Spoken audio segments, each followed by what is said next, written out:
Uh-oh. Really? Then there was this. No, yeah, he said no, he's not interested in talking about the whole thing. I mean, he was just like surprised that, whoa, why do you send me mail after 12 years? I mean, Yeah. I said, would you be interested in this one? No. There was also Anders Lindborg, somewhere in Lund. He was in Triad too, and he basically said that, his contact information was lost, basically. Oh, that's sad. Yeah. See if we can track him down somehow. We've had one or two American Triad members who were like, thanks, but no thanks. That time was very difficult in my life for whatever reason, and I just don't want to rehash it. I'm like, okay. Yeah. There were hundreds of us, so every once in a while you get that reaction. Yeah. And this is so cool because if I were active in Living Greyhawk, this is the triad that would have been part of all this group. Yeah. So this is the one I would have been in. Yeah. Is it Finland, Sweden, and Norway? Yeah, I think in Denmark And too, Denmark. maybe. Yeah. And I Denmark, think okay. all the Nordics, yeah. Yeah. Except Iceland. Oh, okay, yeah. Iceland, were they in some North American one? Okay. Or? I don't think Iceland had a reason. Oh, No, I they mean, that's probably a not. question. Yeah. Yeah, I don't know. I'm checking now. I guess someone has to show up and show interest for them to be allocated to the system. I mean, I think they were rolled into the region anyway, but I don't think No, I mentioned them, but they might have been unrolled. I was going to say, culturally, would that have made sense for you Yeah, guys? I think so. Yeah, Yeah, to absorb have, them? to have the Icelandic but the Nordics would make sense. Yeah. Yeah, but I have no idea what kind of gaming scene they had in Iceland. They must have something. I'm sure because they are into video games and fantasy literature and all sorts of stuff. In Icelandic, it always been present. I've had a few Icelandic gaming friends that came who lived in Stockholm and played. I had two in my group in Stockholm. So they were complete bonkers interested because they were video game and stuff. So yeah. But then maybe that came later. This was in the early 2000s, so maybe it came later. So, but that was the same period as Living Greyhawk. But yeah, I remember when this one Living Greyhawk came about. I didn't know that about the campaign as such, but I saw them saw the thing back of the book and I was like, Yeah. whether Sweden has a region or we don't have it. Because back then there was just Sweden. Also, it was just Sweden mentioned originally. Yeah, if you look at the Living Greyhawk as the last page, it just says Principalsnäri, Sweden. Like, Oh, yeah. So But like- Sweden was the biggest. But Finland, you always had an RPG scene as well, so to speak, just like Sweden had early on, didn't you? yeah. I mean, we have the RogueCon every year, which is, I mean, superior to any sort of like commercial convention I was in the UK. I mean, they were just terrible and overpriced, and Yeah.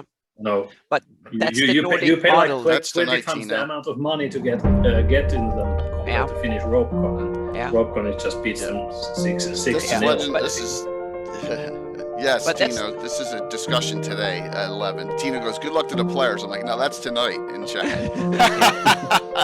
But that is the case with conventions compared to I compare Sweden to and Norway that I've been to convention many times and compared to America is that here it's commercial events that cost a lot of money, but in Sweden it's cheap things that doesn't cost much at all and run by volunteers to almost 100%. Yeah. Yeah. I think one of my worst. Yeah, I think one of my worst experience was in Gen-Con UK. Might have been a place called Bottom or Regis or something like that, and basically you had it in this at the seashore in autumn, and you had the convention in this big circus tent, which was drafty as hell. And then when people complained, they brought this huge heater there, which operated by gasoline, and then you get all the exhaust inside the tent. And so like, Yeah. I'm paying like £200 for this. Come on. I don't know how much more, but it was expensive because you had to get it. And you get this horrible British caravan sort of thing, which was like, which was also drafty and cold as well. Yeah, we had a convention on Gotland in Visby one summer. That was informal, so to speak. We were like 30 or 40, I think about 40 people from Stockholm. We said that, oh, they have medieval week in Visby. Should we just go there and play games for a week? So we rented a cabin together and had some tents and played, and we saw these tournaments and outside the city wall and stuff. That was fantastic. That was awesome fun. That was super fun, and it didn't cost us much at all. We slept in a tent outside and had fun. And it rained one day, and that was kind of slightly miserable. But well, it's the Nordics, so you have to. Weather is bad. That's part of the equation. 7 hours, 9 minutes there, Casey. Right? Only started 6? Yeah, that's right, man. 6 p.m. Eastern tonight, yeah. Yes, sir. Like I said, I got 3 streams in 2 nights now. This is, so today, we got our special game tonight, and then I got Jeff Grubb on tomorrow night. Which is another amazing guest for you, Thank Jay. you. Congratulations.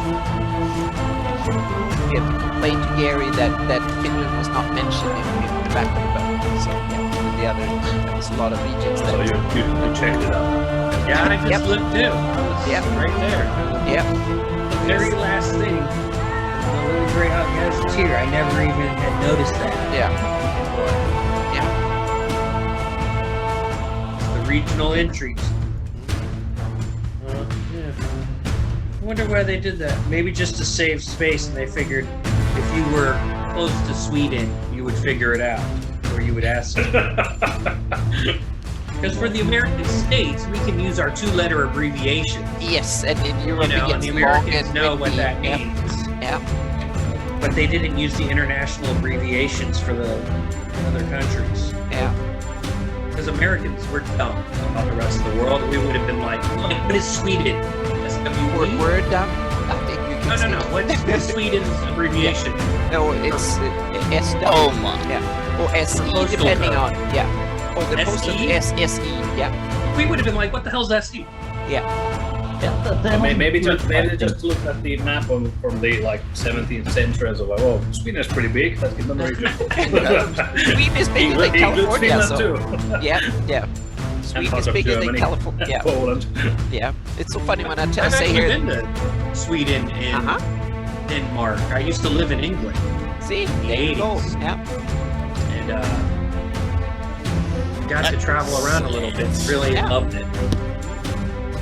It's fun when I tell people in California, say, "Oh, Sweden, is that a small place or a big place?" I say it's almost twice the size of California. And they're like, "Whoa, it's way bigger than California, but only half the or less population than LA." So,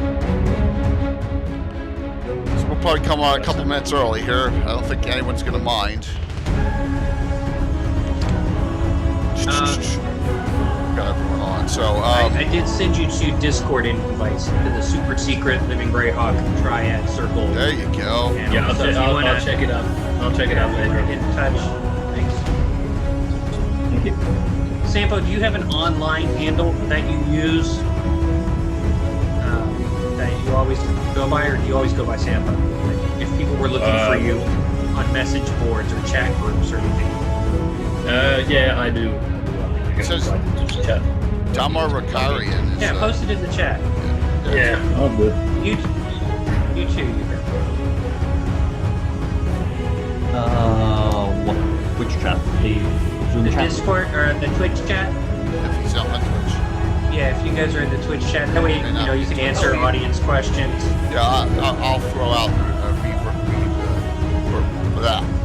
reverbs of the chat if you're not. So you guys aren't late. No one. Yeah, you're cool. Everyone's good. All the viewers are good here. He said this is a good time here. The first time for being on this time for a Legends and Lore, which is cool, on a Saturday. yeah. The bonus one this week. So.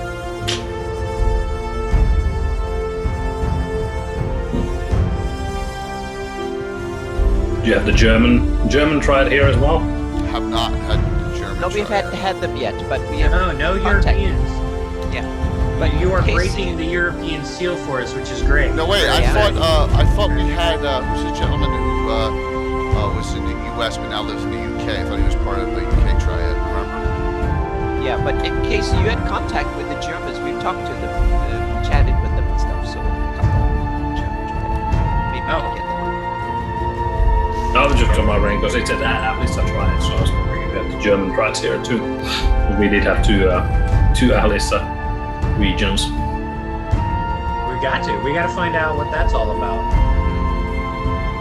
Yeah, exactly. It was Ahlissa Rainer tried Nagel or something like that. I think that he was the Yeah. tribe member for the longest of time in Germany. Yeah, it is a little strange here. So Yeah, but- I'm excited about the discussion, definitely.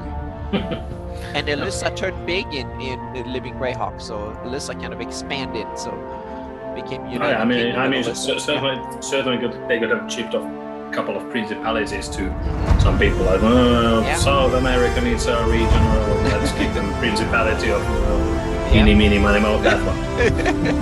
Yeah, we got the small fringy parts. Yeah. Well, we learned from previous shows with like Eric Mona and the other Stephen Radney McFarlane that the regions were given out based on RPGA participation. So in the United States, Maryland and Virginia had like the biggest numbers, and they got the first pick, and they picked the region of the Joff. If I remember how the Is story that went. how it went? And Yeah. And they Good went down evening, good through the morning. Oh, various Jesus. regions. Good afternoon, good morning, or good evening, wherever you are.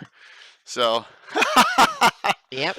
it's going to be awesome. I'm J.K. Lorgazumba, and we have Anna Meyer and Greyhawk Mike Bridges, and our special host guest that we have for every Living Greyhawk discussion, Casey Brown. Oh, Please yeah. welcome from Finland, and I'm going to do my best here on names for Sampo Harla. Welcome, thank you, Hello. and Jukka Zakiervi. Did I say that right? I wasn't even close, was I? Serkijärvi. Zakiervi. Which, a lot of people may know him as Nitesin. Is that how you pronounce that? On the boards. Welcome. I'm terrible. My Philly accent really shows badly here when I try and No, it's when I try and okay, make the yeah. pronunciations It's here. just good to feel that my linguistic skills Yes. kind of can shine for once. Welcome Limited. both. This is going to be a wonderful discussion. As Casey had a couple of statements he was saying beforehand about this is our first European group. Casey, why don't you make a couple statements here about Living Greyhawk? Oh, well, no, thank you guys for working with us. I know the time difference makes Wednesday nights U.S. time impossible, so this is great that we can do the show Saturday, 11 a.m. Eastern U.S. time. What is it, 4, 5, 6 p.m. over there? It's 6 6 p.m. p.m. 6 Yeah. p.m.? And where are each of you located? I'm located in the Helsinki capital. Yeah, I'm in Tampere, which is a couple of hours north. You might have to type that one in the chat so that we can Tampere, Google yeah. Earth it. Yep. Very cool.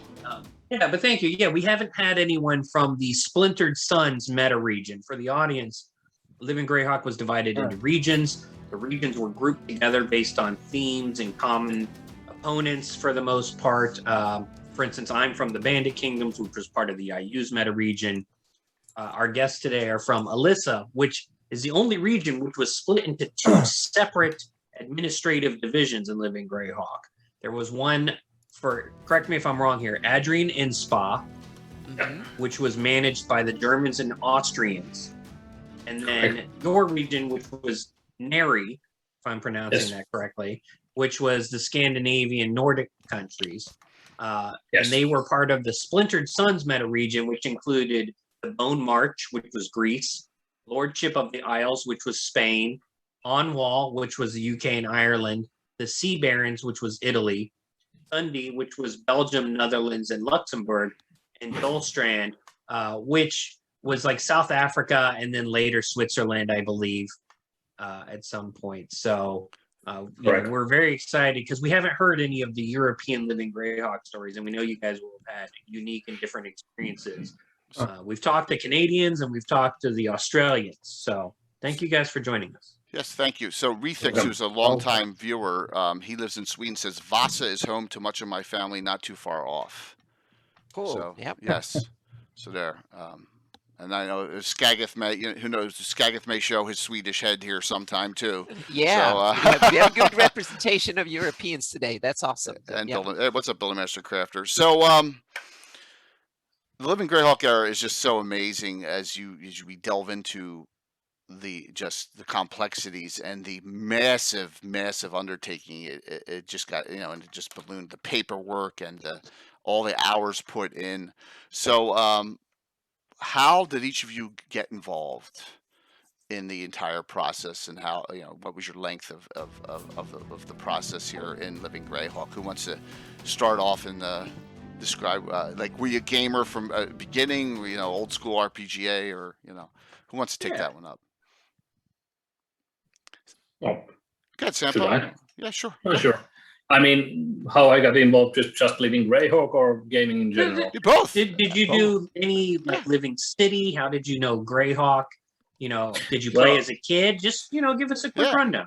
Yeah. Well, basically, I knew Greyhawk from a home campaign. We have this thing called Wednesday Game, which has been going on. It was started by different people. It has been going on since 1988, I believe.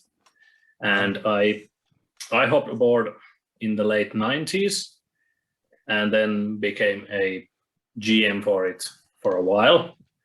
Around this time, the third edition came along, and somebody brought the Living Greyhawk thing, the book, to one of the gaming events. Yeah, that's it. So, I mean, it appeared very interesting, but then I sort of thought, well, this would be very nice to try out, but there was no region from Finland, basically, and no way to see how it would sort of work out. So I sort of forgot the whole thing for a while, but then it just happened that I managed to get a university place in the UK. So then I figured, but cool, I'll go and try this Living Greyhawk while I'm in the university. So then when I had the time, I checked out where I could find a game, and I was actually in Wales, and then the first game which I found out was actually in Southampton. So I hopped on the train and went there, and my very first scenario was core module Traitor's Road, and I believe I was playing it with level 1 character in the APL4 table. So basically, I just went along, and basically whenever a fight started, I immediately got knocked out or something like that. So, but it was pretty nice, and it kept going like that. I think the fourth scenario or something like that, which I played with this character, was a core special, this Ghost Tower of Inverness, and already in the fourth adventure, I got my soul sucked out. So, yeah, you had a tough start. Yeah, sounds like Living Greyhawk. Yeah, you had a tough start. It still didn't discourage you. Yeah, and permanently bleached as well. That was pretty cool. Oh, you were bleached? Yeah, I mean, yeah, you got the bleached effect. So, was that at a major con there in the UK when they ran it? Because that was a special event. Yeah, it was a major con. And of course, I was, of course, again, undergunned and underpowered for the table and barely survived. Right. Yeah. Oh, yeah. For the audience, the Ghost Tower of Inverness was, I don't know what year it was, but they would do third edition short iterations of classic adventures, and they would run these at major conventions. And Ghost Tower of Inverness became, how do you say, renowned because so many of the PCs had all their skin color knocked away from them. They weren't albino, they were like bleached after going through the Ghost Tower. It was an actual thing that your character had to deal with for like the rest of their life, and you got some high level magical remove curse, I think it was. It was permanent, at least as far as yeah. I mean, Yeah. I even have the special certificate which says you are now bleached, along with other stuff. Oh my gosh. Oh, I'd forgotten about that. That's who So when I gotta ask, go whose ahead. idea was that? Who was put the bleached Alan effect in? Do we know? Alan Hammond, the author. I bet I'm gonna guess Crichton. That sounds like It's Uh-oh. something Yeah. Crichton would do, but we could Google if someone Googles like Living Greyhawk, Return to the Ghost Tower of Inverness, or Core Ghost Tower of Inverness. We could find it in one of the archives. Echo Hawk probably, I think, has it in the Ian World Okay. listing adventures, or It sounds crazy. we'll find it. But I forget who the author of that is. But so, how long until you started, say, writing, Sampo? Oh, don't mind the Kitty! cat. Yep. What happened? Kitty. Don't mind the cat. He's called Max. Awesome. Yep. Anyway, I mean, I tried writing pretty quickly, actually. I wrote an introduction module for OnWall, basically, but I mean, let's just say I wrote like 3 introduction modules. I wrote one for OnWall and 2 for Bone March, which was Greece. And let's just say that they were not, they're not something that one should remember too fondly. I mean, you know, they were written. I mean, they were written, and some people played it. And let's keep it like that. They were not particularly good. Then for year 4, I did write a regional for Neri. I was already sort of trying to help the Triad back then when I was in UK. Of course, I mean, I couldn't be the official Triad because I lived in UK, but basically in the end, I became an unofficial Triad member for several years. And then when I came back to Finland, I joined the Triad. I joined the Triad officially. Basically, I think that was 2006, I believe. But basically, I think the meta regional coordinator basically had this sort of like contract name with my name that says, well, just tell me when you can sign it. When you're back in Finland, just sign this and we'll, you're official then.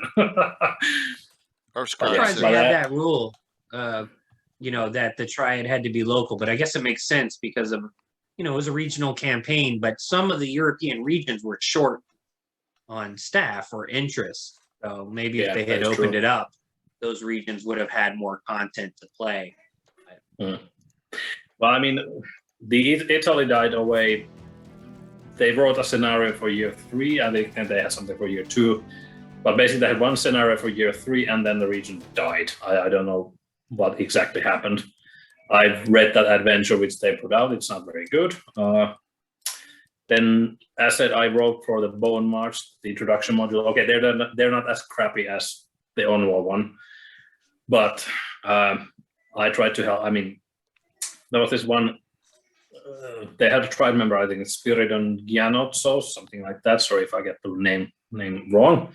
But he was very eager and enthusiastic, and he wanted to work with me to write stuff, and I offered to help him because I basically had some free time on my hand, and I think he single-handedly wrote 4 2-round scenarios for the Bone March, and then he dropped off the radar, and I tried to contact him. Eventually, I was contacted by one of his relatives, said that he had actually died in a car crash. Oh, yeah. Oh, There was that. Huh. Yeah. For the audience, Living Greyhawk adventures were kind of measured in rounds. A 1-round adventure was meant to be played in a 4-hour convention time slot. So really, it should be played in 3 hours and 30 minutes because you're going to need 15 minutes at the start. Just a moment. I'll let my cat out. No problem. yeah. 15 minutes at the start of a session, sit down, get your character sheet ready, meet everybody, start the adventure, and then 15 minutes at the end of the session for wrap-up, experience, gold, treasure, whatever. So when you have a 2-round adventure, that's really like a 2-part adventure, and you might play that in 2 back-to-back 4-hour slots, or you could play it at home and take 12 hours if you wanted to. Mm-hmm. But conventions in the US were pretty tightly regulated in that a slot or a round was 4 hours. And I suspect we still see that at Gen Con and other major cons today. Yeah. Very cool. Is it a hard J? Is it Juka or Yuka? Nitesi? It's Jukka. Yuka. Mm-hmm. So how did you get involved? How did you find Greyhawk? Well, I've been playing role-playing games since the mid-90s. There was, before Living Greyhawk, no RPGA presence in Finland. But when 3rd edition started, I bought up everything. I had the entire product line from Wizards. And the Living Greyhawk Gazetteer was one of the first things, of course. I read that, thought it was really cool. Like Sampo, I was very annoyed that Sweden had a region and we didn't. Yep. But I was back then active on an IRC channel for Ian World, where there was a bunch of Australians from the Perrinland region, and they played Living Greyhawk. Uh-oh. I'm just showing And- the fact that Sweden's the only one listed there. Yeah. Oh man. But it Wow. wasn't that much to it. But I can please go on. So I'll tell that story afterwards. Yeah. Yeah, yeah. So I was aware of that, and then it was 2004 at Ropecon, which is our big national convention. It's I think got around 4,000 attendees a year. Wow. I saw the game sign-up sheets. There was this thing called Living Greyhawk. The module was one of the first Neri regionals, The Living and the Dead, and a friend of mine had signed up, so I put my name down, and then the next day I showed up with a first level character in an APL4 game and nearly died. The And pattern. then I kept playing. Yeah, it seems to be. Was it that table where basically because there was this trap which basically drops a sort of Indiana Jones boulder to come rolling down a corridor, and at least one table there was sort of like okay, that you have this big rock of doom coming at you, and and there's this locked door behind you which you can't get through, and the boulder is coming. So what do you do? So then some characters said, well, I'm going to take full defense, or I drink a potion or whatever. And then one guy said, I will pray. And lo and That was behold, me. Specifically, and lo and behold, this. Specifically, Yeah, I looked at my character sheet and saw that I had left the deity bit blank. So I said, I find God. And then the boulder rolls a natural 1 and misses me. Wow. And that was the I was only playing reason Wizard, of course. that was the only reason why there was no TPK, because everybody else in the group was knocked unconscious except this first level character, which then stabilized everybody. Nice. A wizard awesome. with 4 hit points. That is awesome. That's Look, fantastic. Rock of Doom. I think that's going to be like my next adventure title. Rock of Doom. Love it. Yeah. Mhm. As opposed to Death Comes Quickly Tonight. Yeah. So keep going, Nitestin. So you were playing. That was what year? What year was that? And 1. that was 2004. So year 4. Yeah. Okay. And, yeah, and then the next month there was an event in Helsinki. Some had organized it. We played Mad Gods, the Jason Bullman adventure from Jason Dungeon. Bullman. Yeah. Mm-hmm. And I kept playing, and Sampo moved back, went back to the UK to finish up his studies, and there were a bunch of us who kept the thing going in Finland. I suppose I was one of the primary guilty parties on that, and then at some point I started writing modules. Never did too much of that, but I did write the one called Unyielding. I think it was year 6, and Year 7, I think it was Neri 704. numbers. And then Sampo and I co-wrote our campaign finale, Bright Sun Black Lion. And these were written in English, I take Yeah. it. Or, Of course, okay. I mean, I mean, the French wrote their adventures in French because Mhm. they're French. Because the French. Right. Yeah. Yeah. But when you, Sampo, were writing for the Bone March, that was Greece, but I take it you were writing in English. yeah, it was all in English, basically. Yeah. So to me, that's very impressive because obviously English is your second language or third language. Yeah, but the Nordics, we didn't have translations of books or anything. Meaning, all the RPG material, Sweden had a few domestic games, but if you wanted to play something serious, then you bought foreign ones, meaning English, written in English like Americans. We bought the original books, so every game store had the same material in Stockholm and Helsinki and stuff as they have in the US. So I think that was one of the main reasons, and because the market is so small, meaning Finland, Sweden, Norway, and Denmark and Iceland in particular, meaning they're so small, so no one can really benefit much from selling. It's much better to sell in English because everybody, at least that was below 30 at the time, spoke English well enough to understand it. So yeah. You can probably get Harry Potter in the local languages. Yeah. Right. Maybe, Yeah. that you can But- get some of the books, but they will have the original book as well as the Swedish translation in most of them. The same thing with movies and stuff. So only the things for children below 12 are original are dubbed. Everything else is subtitled. So yeah. Yeah. And in Finland, it's amazing So- because you have to have two subtitles, Swedish and Finnish, which is kind of, I've seen movies in Finland that way. It was kind of, to me, it was like, wow, they have it. I felt very, very welcomed. Yeah. Sorry if I can pop off that, because I mean the cats are going about their business, and I try to keep the door closed, but Try- It's okay. It's okay. Yep. No worries. My cat's gonna climb right across me here in Oh, a yeah. bit. My Minnie, son will that- be in and out 3 or 4 times. Yeah, it's all it'll good. be all. It's Yeah, okay. we have these Yeah. things, and Minnie will nag at me every hour or so. For We're not treats. on the BBC. We're fine. Even Yep. there, it's fine. So- Yeah. So, Yuko, never officially triad, but it sounds like besides writing, you also help administrate. Do you administer any meta orgs or special missions, or what else did you do for the campaign? I don't think we ever did any special missions in Neri. I did participate in the writing of the meta orgs. I think it's been a while, and I did a lot of editing on the Principality of Neri Gazetteer.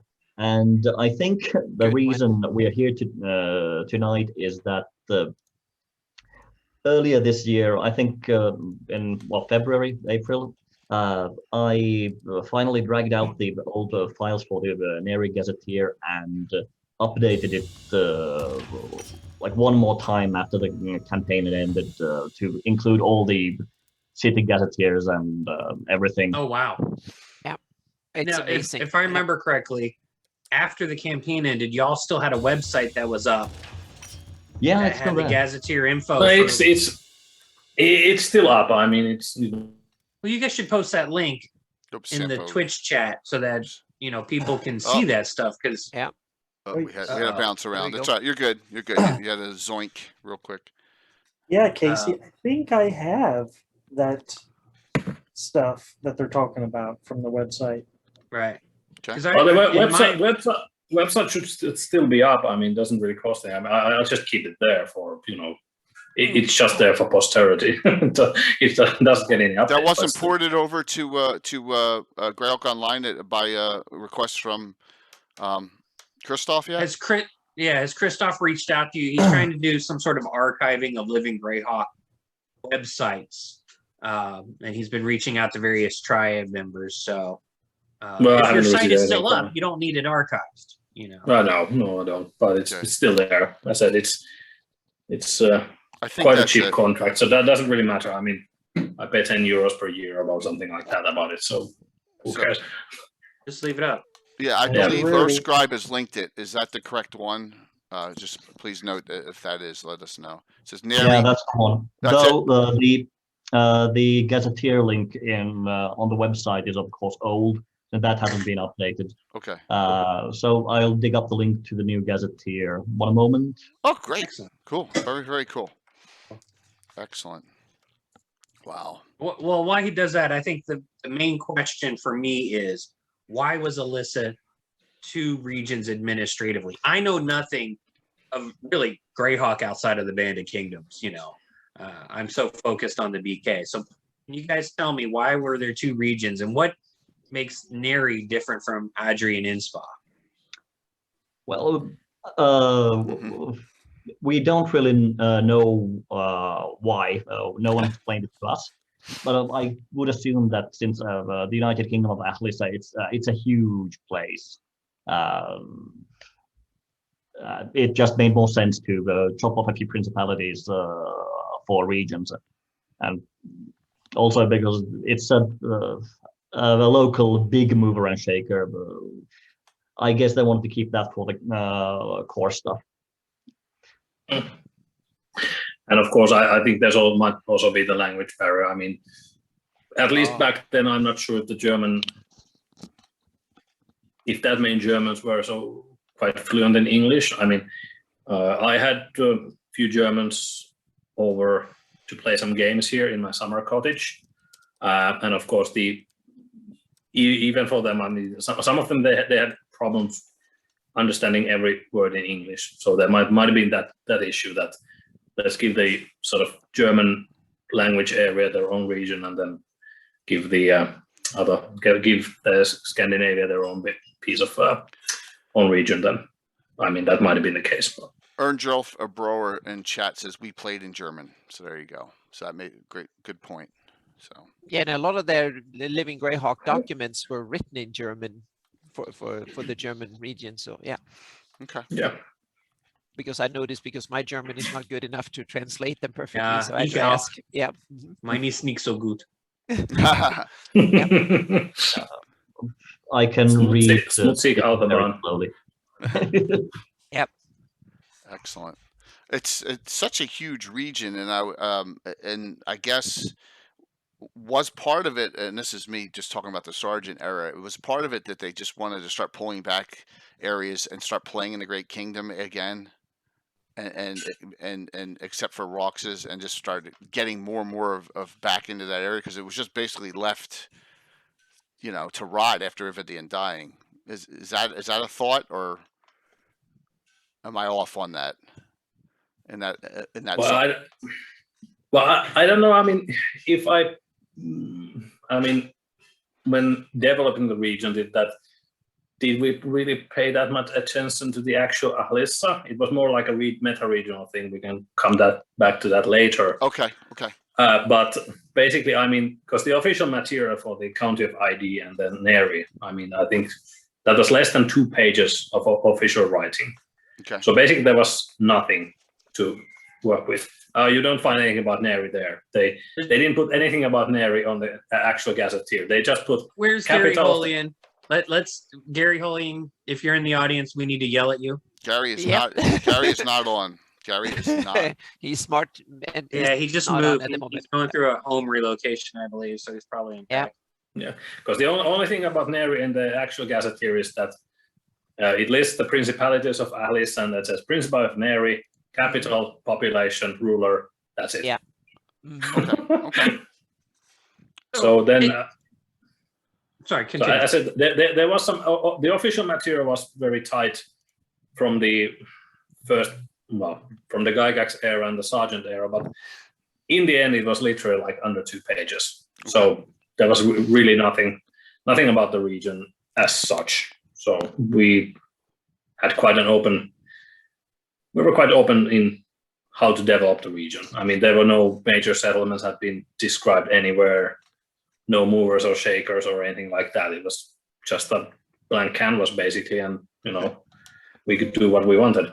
Yeah, and it was also one of these regions that didn't have hardly any material going into Living Greyhawk. It was one of these kind of. That is correct. Ivid the Undying, or was Ahlissa described in the Marklands, or Ivid, or Ivid the Undying, but just this much, I think it was because it was the South Province and Raton and stuff that was mentioned. But when you got down to ID, that was the earlier name. Then it was hardly even mentioned, but that was about it, I think. Okay. It was. I think the biggest. Most of the material is from the Adventure Begins, when it describes the Greyhawk Wars and then what happened to the ID. But I think that was the biggest official source for the material. And basically, of course, when the Living Greyhawk started, there's 10, 15 years had passed basically between those times. So. All right. So you're stating most of the information was here. Yes, I believe so. Okay. Because the Gygax book had like maybe 1 paragraph of material. Adventure Begins had a bit more, and Ivid the Undying maybe had a small mention of ID on it. Exactly. Yeah. Okay. I'm not sure if any of that amounted to much more than this is a place. People live here. Yeah. Now I need to ask you: do you know why and how the name change from ID to Neri came about? Well, I can say, I mean, because I think all the Ahlissa principalities are named after their capital, aren't they? So that Adri has a capital of Adri, and then Neri has capital of Neri. So that's, I believe that's. I mean, I don't know, but I mean that seems to be the pattern. Yeah. Okay. Yeah, actually, the big thing that we had to go on in Neri wasn't so much local description. It was the history of the Greyhawk Wars, when the county of ID was conquered and occupied by the Scarlet Brotherhood. Yeah. And then the Ahlissans came and threw them out and annexed the place and called it the Principality of Neri. So we had, Well, that's a good thing to happen. Thank God Yep. someone actually took the Scarlet Brotherhood out. Oh yeah, they did. Yeah. Sorry. Yeah, the United Kingdom, Savener, he's as ruthless as the Scarlet Brotherhood. So yeah, he knows how to take them. Yeah. Wow. Okay. so that was plot seeds for years. Yep. You had a clean slate to really start with, which is cool in a way. Yeah. Who decided? Like, what did you decide on direction? What was going to be the overlying, idea behind the campaign? Was there going to be an antithesis or just general adventuring? What were you going to do? Well, if I can speak from my part, I mean, basically, I think it was Anders Limborg, from Sweden.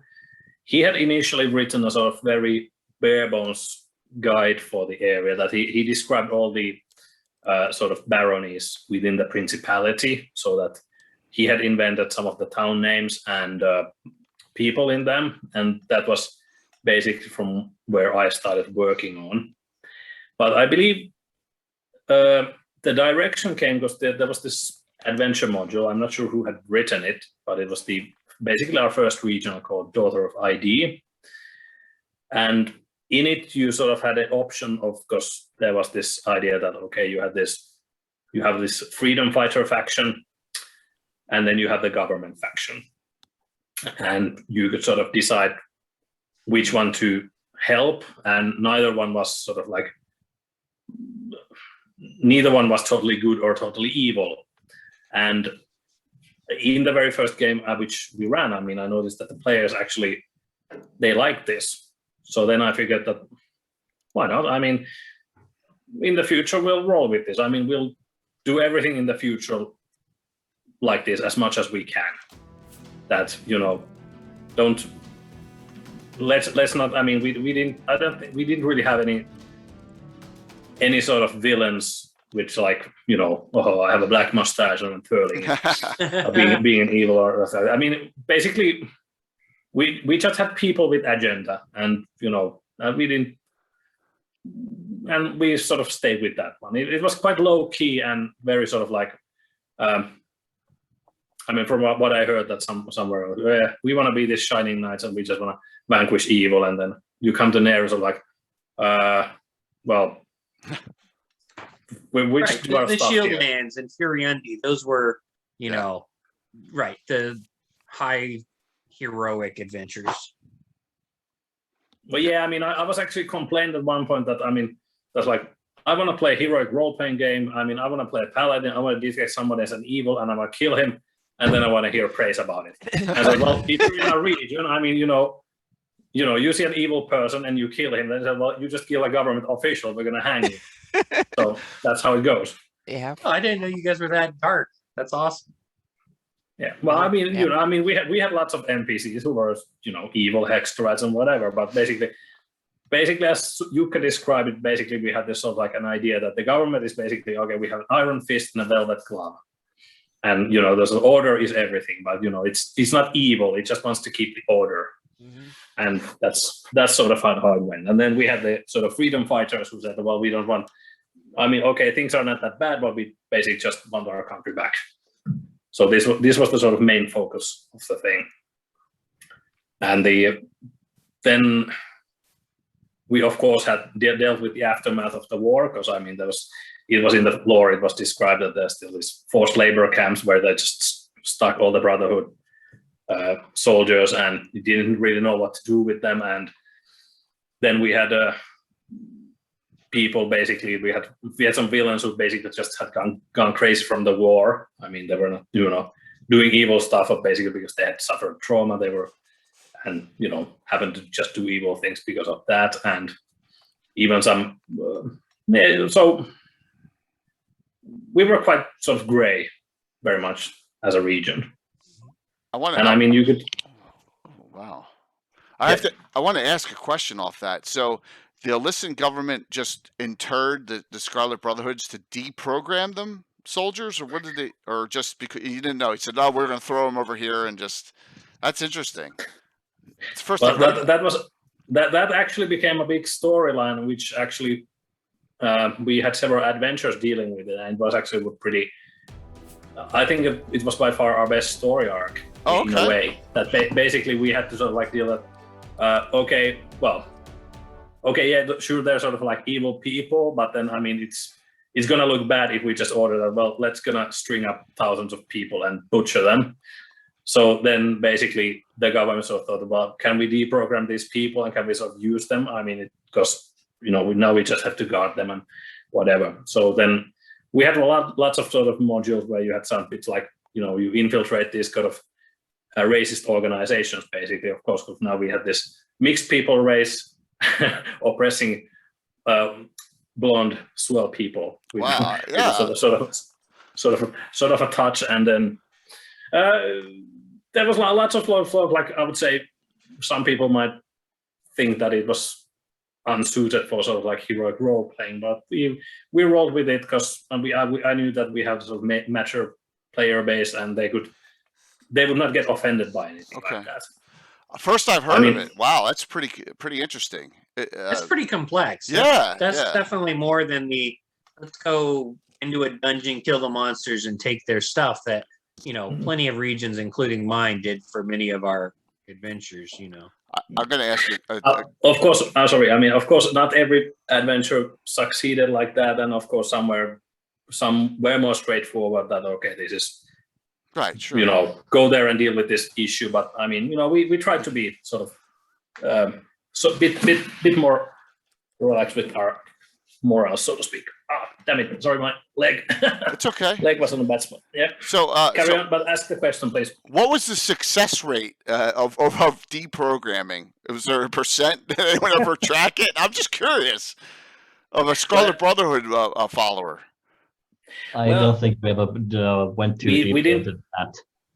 Yeah, we didn't really calculate it basically that, because I mean, basically there was just sort of like issues that maybe move them out of the camp and disperse them in the population, and maybe hire some people for the army. That's how it went in the background and stuff like that. And of course, then there was in the background there was this that some of them had fled to Menorwood, which was basically this Fey place. And in the storyline, in the end, it was sort of like, well, they've been fighting against the Fey and living a miserable life in the forest for 10 years. So basically, there was like, well, if you come out, we will not kill you, and you'll be free citizens. How about this? And I was like, okay, sounds. Of course, you had the sort of like fanatic factions that no, we must fight until the end. But then basically, that was like, you go there and negotiate, and then if the fanatics get unruly, then you do some violence, basically, if things happen, if that's required. It's interesting. Also, some of them had contracted lycanthropy in there. Oh, yeah. Fighting werewolf monks is not fun. Yes. Ooh. Would the Scarlet Brotherhood look upon them downwardly in the future or not if they had lycanthropy? That's a good question. Huh? Well, they're not pure then. Or would they see them as a tool to be used? Yeah, wow. Oh, man. Yeah, but I mean, there was this, thing that basically, hardliners were, like, yes, they're going to come and liberate us. But then it's like, well, we've been in this camp for 15 years. Where's the liberation? Come on. Yeah. We have to assume that, wow. For Barbara together, like normal person would sort of like 15 years days, like, I don't think I'm going to wait for the liberation anymore. I might have something better to do. Yeah. But the campaign consequences of those modules did shake out so that in the end we wrote in a small settlement of former Scarlet Brotherhood folk, Hetmon Lansuil, and so on. Well, in the Gazetteer, but it's called Shara Hesiyev, and it's one of my old PCs. It's listed there as a bartender. Oh, okay. You're gonna have to type that into the chat. Yeah, he's hanging out as a bartender. That's And so that people can. Yeah, it's what the adventurers do when they're retired, isn't it? Yeah, they do something. They start an inn or yeah. Yes. But I think if we were all actual adventurers, on Greyhawk, like in a real simulation. I think once you got to like 3rd to 5th level, you're like, I'm done with this shit. Yeah, exactly. Bullshit. I'm tired. Well, I'm yeah. dirty. Monsters are always trying to eat me. People are always trying to kill me. Yeah. I'm rich now from a couple of adventures. I'm going to go buy that tavern. Yeah. I'm going to marry that farmer's daughter Mhm. or, you know, Yeah. whatever, and retire. But Yeah. that's my You, thing. you can tell maybe about this place called Phalenthorpe in one adventure later. But I have to say, one of the things about this, the whole storyline, which started with this adventure called Sharaphon. I made the outline, and then a guy called David Howard wrote it. And it was actually in the module, which this was, of course, in the normal Living Greyhawk, this was total no-no, that this was not allowed. But in the final encounter, because it was, I mean, it could divide a lot, there was permission. If player characters cannot come into an agreement, they can beat each other. I mean, not lethally, but they can beat each other and see which argument wins. You mean the players, not the actual Yeah. characters? Yes, player characters basically. Yeah. I thought you meant the actual. Well, Oh my Pl- god! players that No, will no. be according to Finnish law or Swedish law, No, whatever. sorry, they play it, so, yeah. player characters. Basically, in the Living Greyhawk, you're not Yeah. allowed to grief other players, kill them. But Yeah. in this one, if no other resolutions found, that player characters may engage in non-lethal combat and see which argument wins. That's awesome. That's cool. Yep. Yeah, player versus player was highly discouraged because you want harmonious tables. That you don't want people carrying grudges or acting the fool at tables trying to get their own way. But I've seen some instances where the players were having serious arguments or someone got mind controlled. If your PC fails a saving throw and gets mind controlled, that's not player versus player. You're not in charge. But I've seen some situations where the two players said like, all right, we're going to settle this in character with a fight, and we'll be adults about it. And at that point, everyone said, okay, fine. But that was still pretty rare. Yeah. And of course, this particular module, I mean, you still, even if you sort of lost this fight, you still ended up with a favor in your adventure record. So it wasn't that, you got beaten up and, you didn't even get anything out of it. So in a way, it sort of went okay. But I don't think only a couple of tables sort of fight it out. Most people were sort of like, well, we'll help the government, basically. You would think that most people, you would think that, I don't know what happened with the other countries, that maybe they were like, well, we like to support the freedom fighters. In Finland, nobody. You guys all were supporting, is fascist the right term for the government? What was the government like? Well, I'm more of like more of the ruler. I mean, the ruler appeared in a few adventures, or it was in the background. But I sort of consider the government more like this from the patrician from the Discworld, basically. I want to keep everything under control, and that doesn't really matter how it's achieved, as long as everything goes well. Don't rock benign. the boat. Yeah, don't rock the boat. Benign fascism or something. Well, as long as you behave, you have nothing to fear. But as the Jukka said, it's an iron fist in a velvet glove. Yeah, so very authoritarian, but not gratuitously oppressive. And there was also this fun thing here about how he kept the Church of Hextor on a leash. The Neri arm of the church was sort of curated to be lawful neutral. And then at one point, a bunch of Hextorites showed up from the heartland of Ahlissa. They were lawful evil, and they were, I think, the villains in one module. And then another module starts with their hanging. Yeah, because they didn't follow the prince's rule. Prince wants to keep the peace, and we don't want any sort of like, this Hextorites who don't know how to behave. We don't want them in Neri, so we hang them. Right. No, Hextorites would not be good dinner guests. No. Absolutely. And I think we're going to touch real quick on 3rd edition for those who play other editions. In 3rd edition, you could be a cleric of a god as long as your alignment was within one step of the god's alignment. So if you had a lawful good god, you could have a lawful neutral or neutral good or lawful good cleric of that god, which I really like this idea because I think the churches in Greyhawk shouldn't be monolithic. You know, Paylor, a neutral good cleric of Paylor should look different from a chaotic good cleric of Paylor or a lawful good cleric of Paylor. They're going to have different motivations in life and that kind of thing. But real quick segue, can you guys tell us about, say, what were the meta orgs characters could join in your region? Sorry? Say again? Meta orgs? Well, we had several. I mean, the main thing was, I think, well, we had this Neri City Watch, an Astronaut Watch, that appeared quite often. And then we had the army and a couple of churches. We sort of did that. One favorite was the ex-Brotherhood soldier meta org for former Scarlet Brotherhood soldiers. Then there was the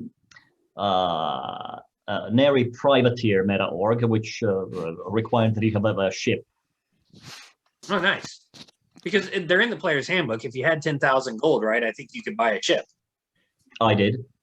Yeah, there you can actually. There was one adventure where you had to sort of like basically capture a boat. So that was that's where you bought the boat. So and Cool. yeah, I think you got some bonuses. I'm not sure if we gave it sort of like the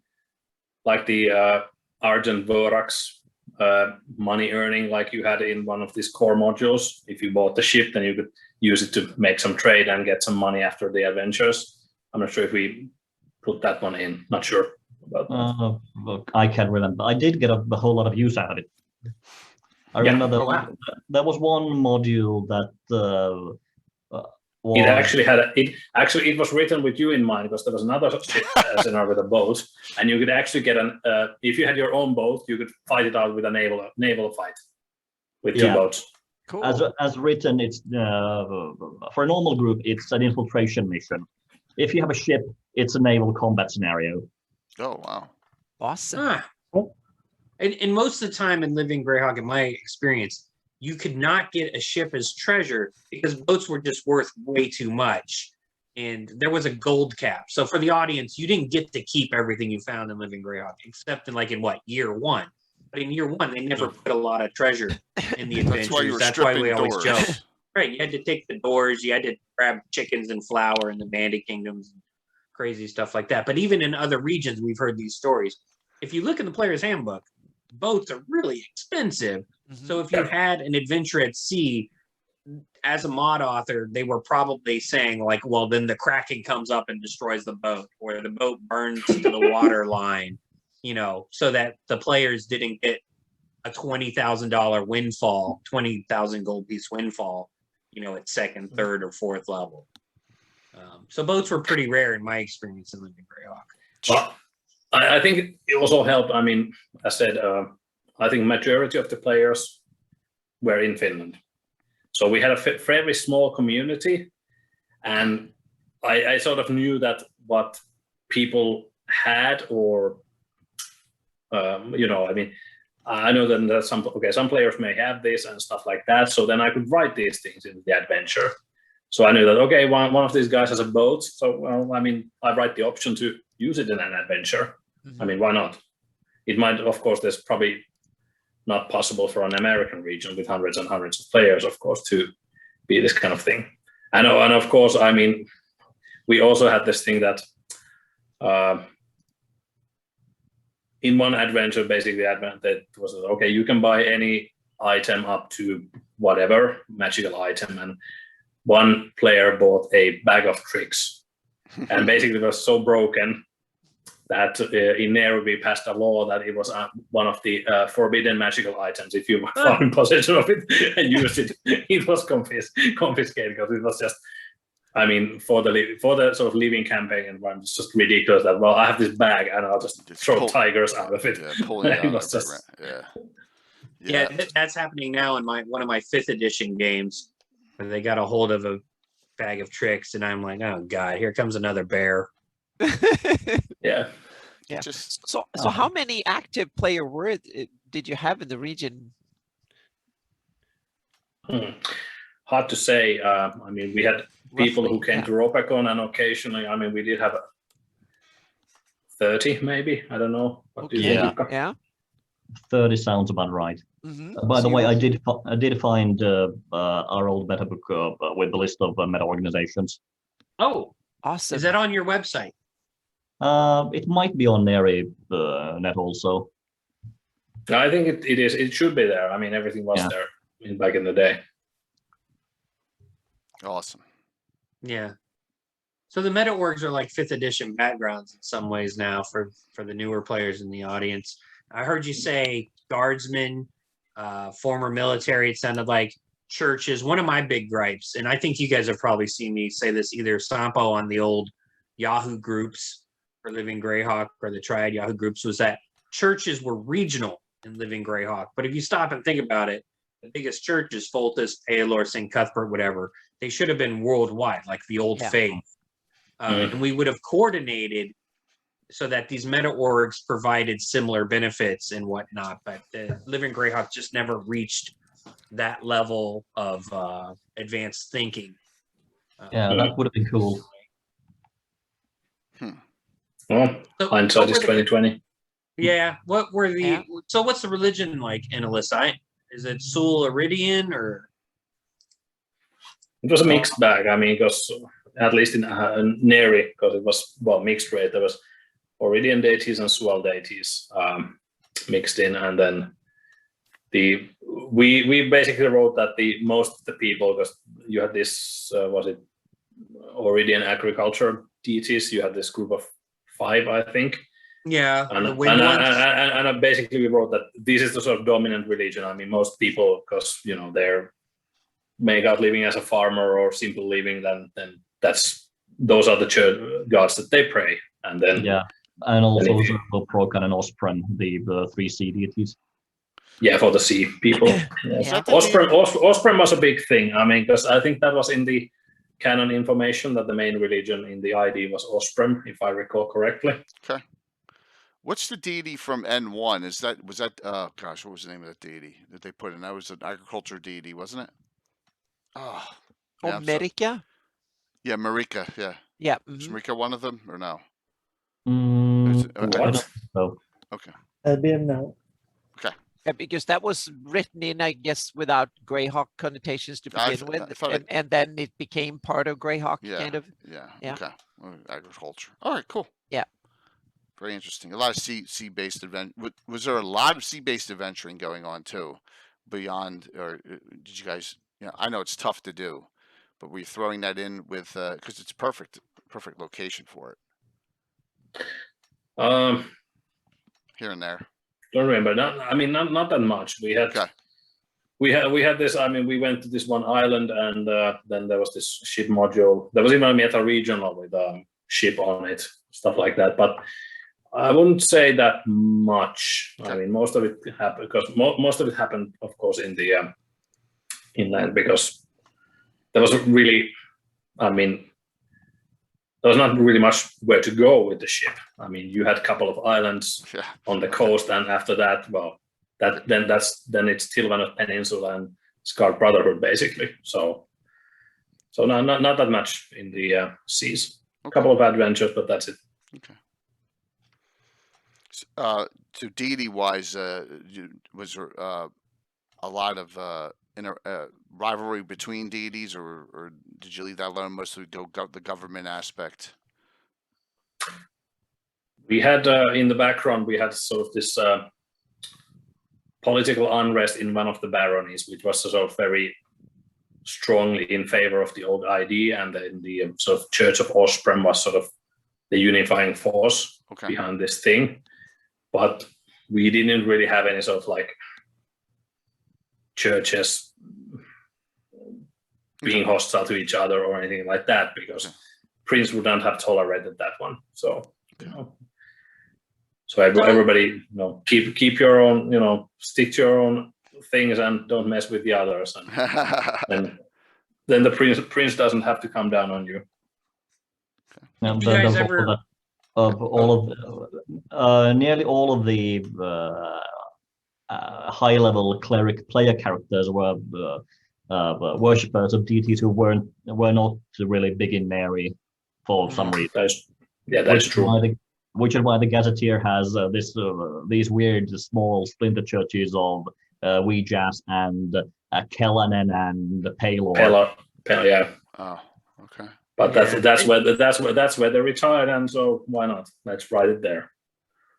Yeah, and that's one thing. Looking back on it now, I wish that we had kind of there were no rules in place telling players that if you made a cleric, like your god had to be one that was commonly worshipped in the region the character was created in. Like I myself had a character that was a worshiper of Kellanen in the Banded Kingdoms, and I kind of looking back on it now, I feel like we could have helped preserve some regional flavor by saying like, well, look, the Living Greyhawk Gazetteer, has tells you about the religions in each country, and if you're gonna play a real cleric, then you really should fit into that somehow. Yeah.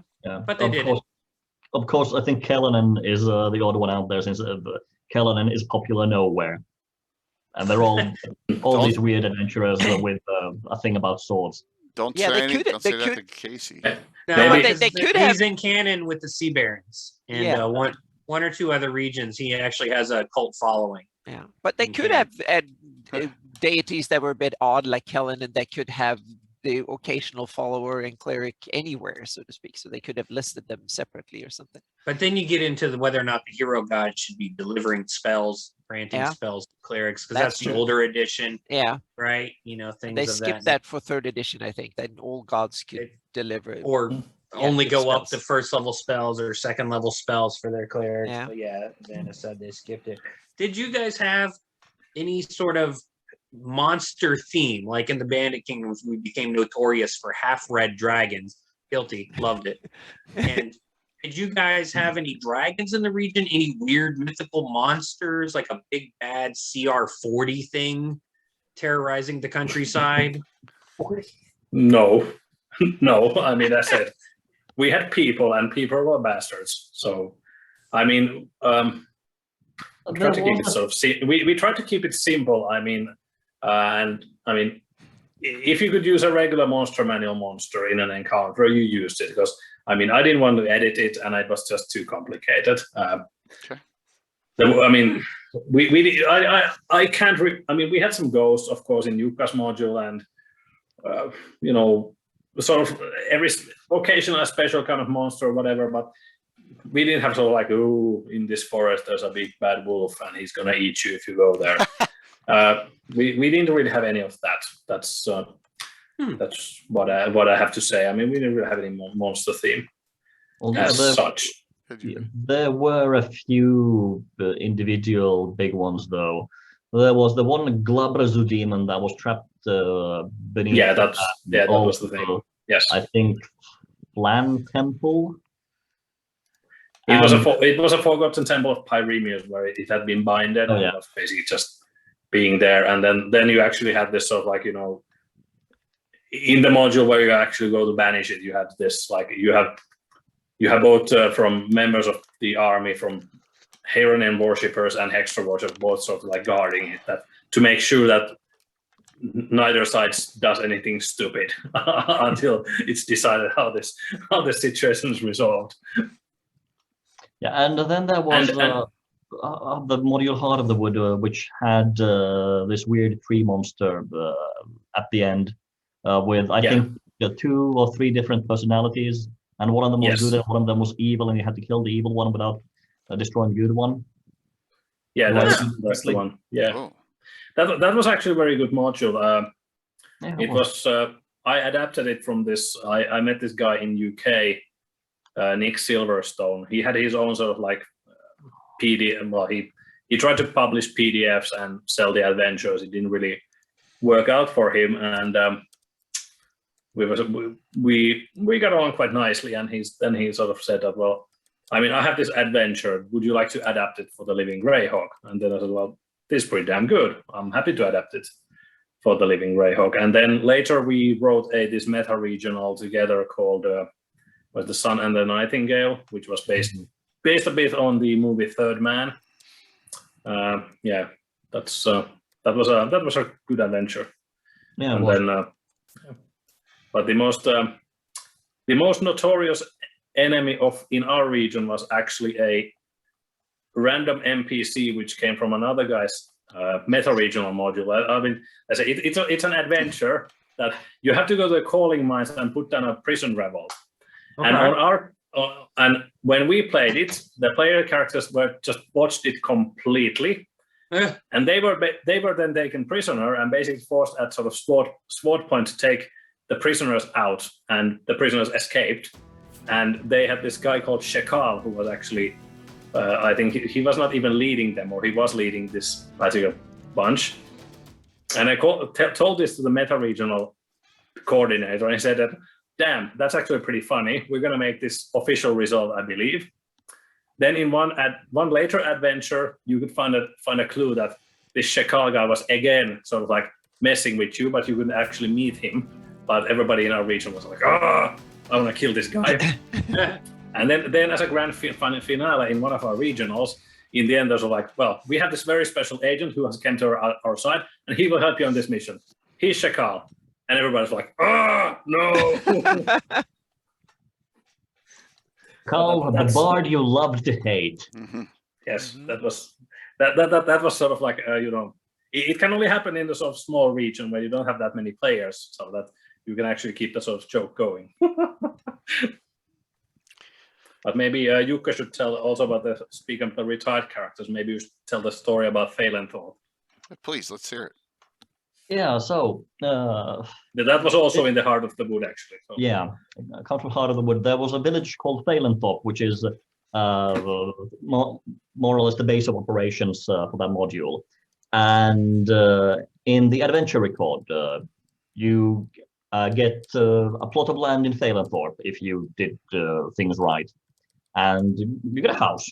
So we figured that Phalanthorpe would become this sort of adventurer retiree community, where there would be these nice little cottages with 12th level adventurers, millionaires living in them, and the only original inhabitant in Phalanthorpe would be the shopkeeper who sells you eggs for 5 gold apiece. And at night, the Ahlissa loyalists and the ID volunteers would throw garbage over each other's fences. Ugh. Well, a good That's thing. real world stuff right there. Yeah, definitely. A good thing about the small region is that everyone knows everyone else, and everyone knows the quirks of the characters. So, how often did you have? Like, I know Casey would be traveling all over the country to play in other regions. Did you have any of that happening?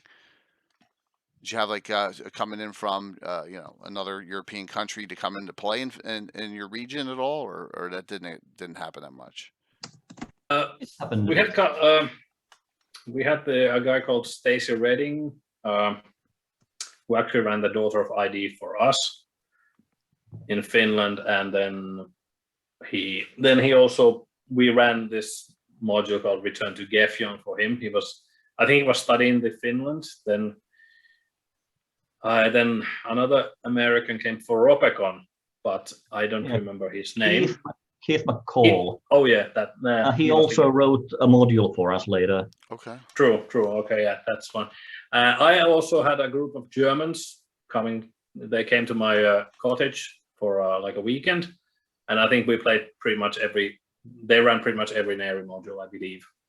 And I'm not sure if any Dutch people came over. I don't think they did, but those I remember. Okay. Yeah, the Dutch, which part of Greyhawk did they have? I forgot Kingdom that. of The neighboring country. Oh, okay. Mm-hmm. Yeah, I did visit Sunday. Amsterdam at one point and played a game with the locals. Mm-hmm. Yeah, I also went to Utrecht. There was this Pierre van Roden. He was also an author of modules. Very nice guy. Yeah. We met a lot in the conventions, and then I was in this border con in Geneva. They were playing the Ekbir and Dalstrand modules, and the meta regionals from the what was the Veflik Tools trade route or whatever splinter meta region, what they were playing there. And of course I went to various conventions in the UK when I was studying there. Yeah. Oh, of course, because Ekbir was France, and Yep. France was part of the Velverdiva, Toothlick, and Falls trade route, as you just said. So, Yeah. I'd never even noticed that. That would Yeah. allow them to run those meta regionals. Yeah, because the French-speaking people want their own regions, so that's how it happens. And we were literally, I mean, I could literally see the border post from the room where we played, so that was interesting. Oh yeah, but wasn't there this rule that you could play the modules from an adjacent region if you were within a certain distance of the border? It was like 20 miles, I feel like, in the U.S., because we would have our conventions in Shreveport, Louisiana. Louisiana was the yeomanry, and Texas was the bandit kingdoms. And Shreveport is very close to the Texas-Louisiana border. So at those conventions, we could run both regions' adventures, if I remember correctly. So I think it was something like 20 miles. That means they go to Luxembourg and you play from four regions or something like that. So yeah. What Did you guys ever do any collaboration with other regions for, I know meta-orgs do, but like where you did a convention and did a combined story? There was actually, because it was basically before my time, before I came involved, but there was this, it was a plot element, it was called Neri Compact, and it was actually made between the governments of Neri, or well, Ahlissa, Onwol, and Sundi, and basically it was just a sort of like cooperative defense against the Scout Brotherhood, or sort of organized front against the future Scout Brotherhood invasions or stuff like that. And then that happened in one Onwol convention. They had the special scenarios, and then at the end it was announced that basically a deal had been made that Ahlissa will help against the Onwol, against the Scout Brotherhood, and then again with the Sundi and stuff like that. I don't remember the exact details, but that's how. But that was sort of like cooperation, how it went. Yeah. And, Sorry, I hit the wrong button. yeah, plot-wise that is. Mm-hmm. Couple of regional adventures. They were actually uplifted to meta regionals because there were not enough authors. So they asked them, well, can you just make it into a meta regional? Because we're lacking. We don't have enough meta regionals, so then more people could play this adventure or stuff like that. So I said, yeah, sure, why not? Of course, they were a bit like, they were still quite Neri specific, so might have been a bit weird for the people, but I didn't mind really. And they were quite good. when you all got together locally for your cons and your sessions, what was it? Did you have that whole the entire 30 show up, or 20, or what did you normally have? Usually when I ran the game, we had this gaming room in Helsinki, and basically in the weekends I ran the modules, and we sort of tried to coordinate that.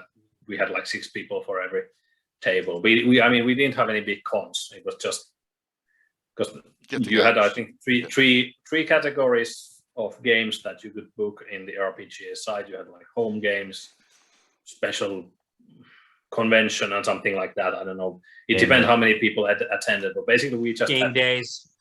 Yeah, we just had home games essentially. Except the RopeCon.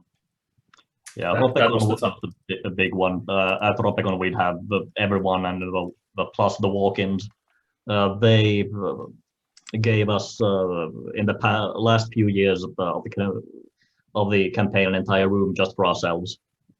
Yeah, it was. Nice. It was really popular in Finland in the end. And we had, people came back. They had been playing early year.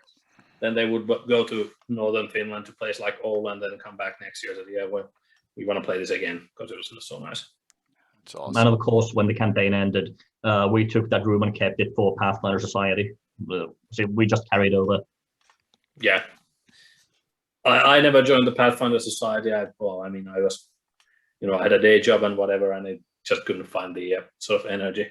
I did become part of the Living Forgotten Realms triad, but I just didn't. The which one? There was the Living Forgotten Realms. They had Oh, they the wanted to 4th start that edition? one.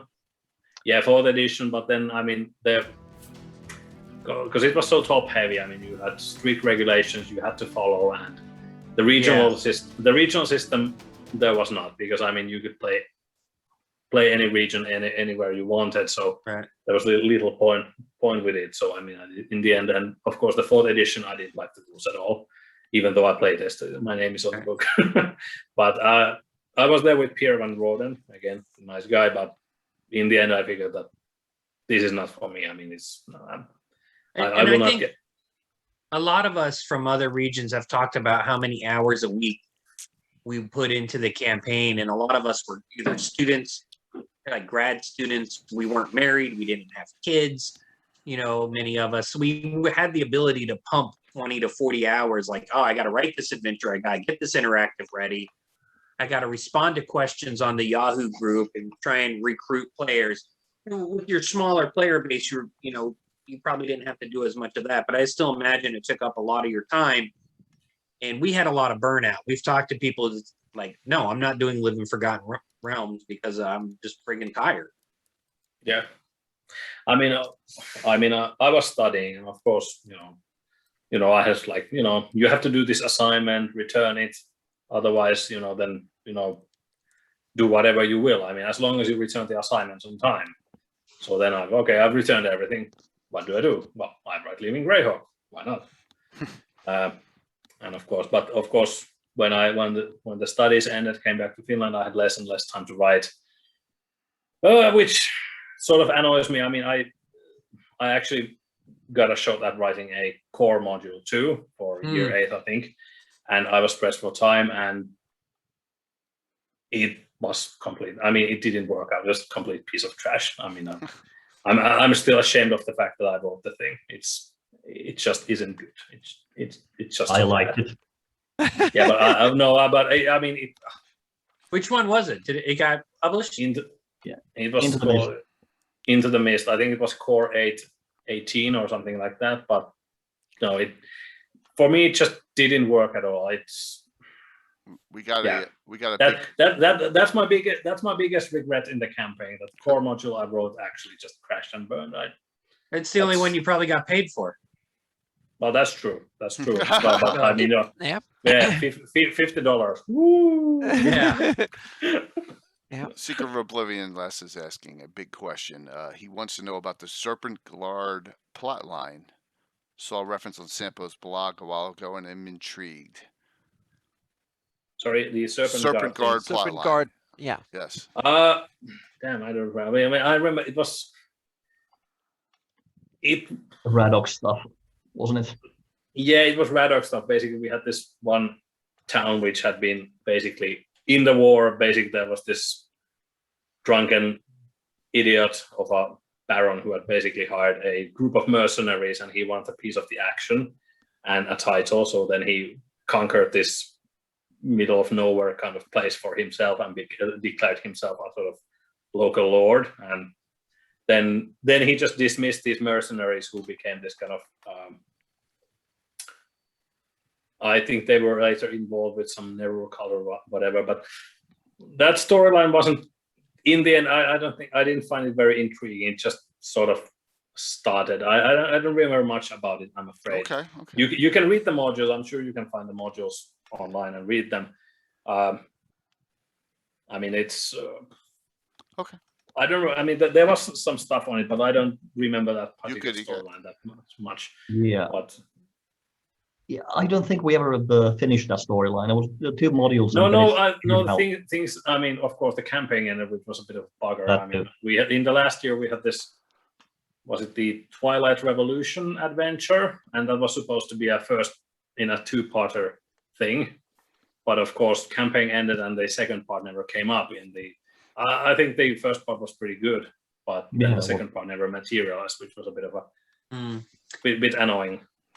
Yeah, they kind of pulled the rug out from under us when they announced, that 4th edition, right? They announced 4th edition and that they were ending Living Greyhawk. They weren't going to try and port it over to 4th edition because they wanted to get back to their real baby, Forgotten Realms. Yeah. Hey, we've had Ed Greenwood on this show, so I'm not going to poo-poo Forgotten Realms too hard. Or Jay's had him on his Sunday Gabbin show, rather.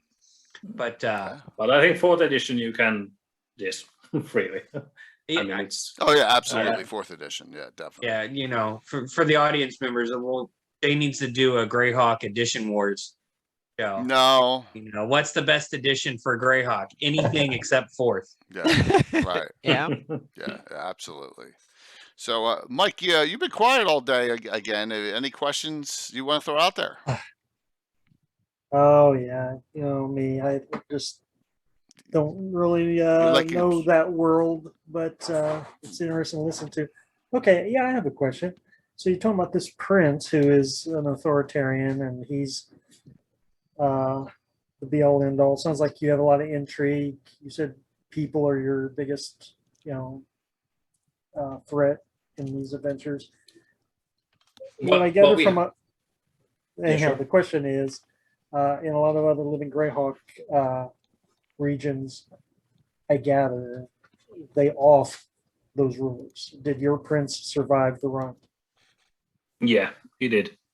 Yep. And but Good. he didn't have an heir. He didn't have an heir actually, but then there was this one module basically where, well, it turned out that they had sort of like found a surprise, a member of the old ID and noble family, which they then married to the prince's brother, who actually was a neutral good actually, and sort of like who was the sort of like second. Well, he was the sort of like the ruler in waiting. So basically, if the authoritarian prince would get killed, then a neutral good guy would actually step in with this with a fake noble woman with a sort of with a claim on the sort of ID and throne, and then sort of like, well, you have the old nobility running the show and stuff like that. We had that kind of thing. Then we had we had one adventure where basically you had this wealthy merchant woman that, I have lots of money. I want to marry a noble because titles are cool. So help me hook up with this widow of a noble. You know, I want to move up in life. I have lots of money. Make sure I get into the bed with this guy. Yeah. Pretty much, yeah. That was like love impatient, I think. Yes, it was. Yeah. And then we also had the that one adventure. We actually had an orgy that you could take part of. See, you didn't back down from any kind of topic that is sensitive. That's cool. Yeah. There you go. Yeah, Yeah, that was, we also had this that in one adventure you could actually get a local tobacco which actually gave you boost. So we actually See, you promoted that too. Portray narcotics in a positive light. Wow, damn you. Yeah, that will be the- slashed today. Yeah. Yeah, the orgy thing was weird. It was written by Dan Haas. I believe he is Texan. He's a BK player, and he writes 5th edition stuff to this day. Yeah, Yeah. because I've seen his name around many times. Yeah. So yeah. And I think he wrote two. Yeah, I think he wrote two. Sorry, I've adventures chased for Dan us. Hass's PC around a table before and pissed him off. But yeah. Oh, Yeah, I think Dan wrote 2 adventures for us, and they were both pretty good. Yeah. Oh, that's excellent. I'd forgotten that he did write for other regions. I think we had a few people. Ken Jinx, I thought, wrote for some other European regions that had low authorship numbers. So you didn't have to live in the region to write for it. You just had to live in it. So you just had to live in it to be a triad member, and you had to physically be in it to play the adventure legally. Yeah. Yeah, We had a bunch of scenario writers. I think Warren Banks, Steven Zwanger, Keith McCall. plenty of people. Yeah, that's yeah. And David Howard. Don't know. I don't think he wrote any other adventures for us, but he wrote the first part in that Brotherhood, ex-Brotherhood soldiers plot line called Sharaphon. I made the plot line and he wrote the adventure. We had a bit of an argument that because he didn't want to go the, I would say, exactly the route I want to go down, but I said that just do it like this and it's going to be good. And then later he said, actually, you know what, you were actually right. This was the way how it should have been, how it had to be done. it was actually very well received as a module. I think I ran it in Gen Con because Gen Con you had the open slot that you could run any regional. Right. The Midnight Madness slot, right? Yeah, Midnight Madness. Yeah, that's one. I ran several. I mean, whenever I went to Gen Con, I ran an airy module there, and usually they were very well received. I tried to get, of course, this kind of like one-shot adventures that they were not involved in a bigger storylines or anything like that. We actually had one adventure on the year 5 where you could actually get yourself a pet Crenshaw. That was pretty popular with the people. Yeah. Hell yeah. Yeah. I always love those weird things that each region could do on their certificates. So for the audience, that you had a paper trail on Living Greyhawk, right? So yeah, you didn't have a DM telling you, oh, you got the Crenshaw. You had a piece of paper that you could take with you, so that if you went from Finland to the U.S., you got to bring that monster pet with you. The Crenshaw would be awesome. I tried to do a Displacer Beast, and I did a Displacer Beast. And I thought, oh, this is going to be the neatest thing. Everyone's going to love it. No one friggin' took the Displacer Beast. I was like, you guys are out of your minds. Probably it could be a cohort. You had to have the leadership feat. And I guess no one wanted to waste a feat on leadership. Well, we in our region, you didn't have to have the leadership feat. But of course, the Crenshaw, they only allowed it that, okay, it's a vanilla Crenshaw, so it's not that lethal after you reach a few levels. I mean, you can take it as an animal companion. So it didn't stay that lethal for long. I mean, it's a CR 2 or 3 monster, basically. But I mean, it was a nice touch, of course. And I mean, not few people can say, well, check out my pet. And of course, if you play the level APL 10 table, then you probably said, well, I'll leave it here in the bar and give the bartender some money to look after it while I go adventuring. And hope no one pisses it off while you're gone. Yeah. Had a great question from the audience from Cathay. Did anyone have a shield like from Gen Con, like the rest of the regions? Like, yeah. Did you get where any is of the shield? No. Okay. No, I don't know. I never had that one. We didn't. I mean, our regional coat of arms was, I think, someone did a sort of quick Photoshop of it. Okay. And basically, you took someone took the Ahlissa logo, then put like 2 stripes on it, and replaced the nightingale with a sun, and that was it. It wasn't. That's how that came to be. There you go, Anna. I mean, I assume that's how it happened. I assume that's how it happened. But I mean. But it's cool. Yeah, it kept the theme and it kind of tied into it, kept the story and you didn't change it completely. So I really like that approach when heraldry evolves, so to speak, over time. Yeah. Yeah, but I don't know who did that. It just appeared that you have this kind of coat on. Okay, I don't know where that came from, but we have it now. Yeah. What about all the other? Because there's probably 6 other heraldry for the various baronies and stuff. Did you develop that, or who did that?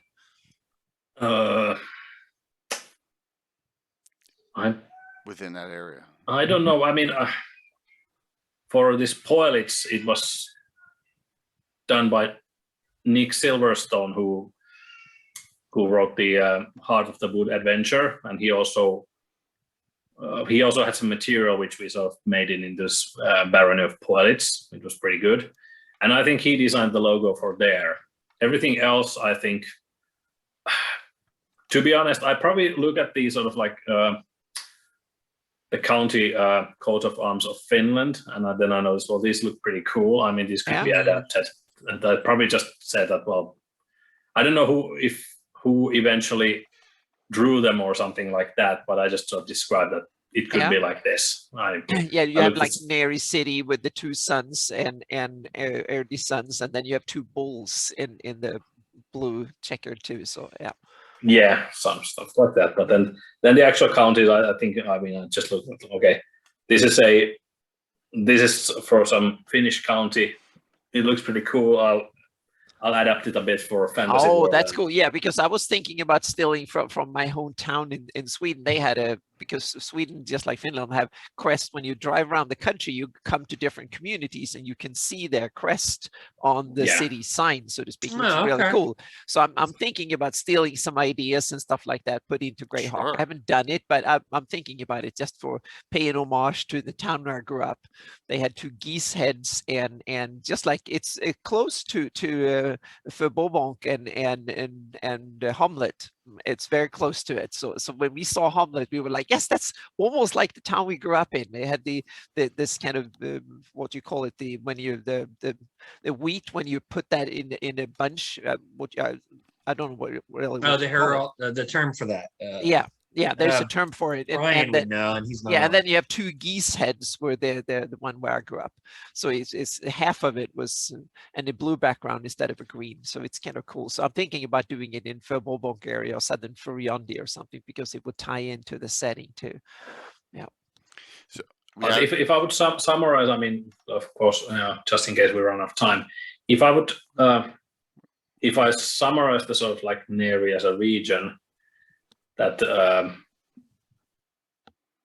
essentially the main plot line in the end became the sort of like the old Scott Brotherhood soldiers, and then we had the Serpent Guard thing. I don't remember exactly how it went, and then we had sort of one-shot scenarios which dealt with the aftermath of the war and some of the sort of reconstruction, like because there was this line of border fortifications.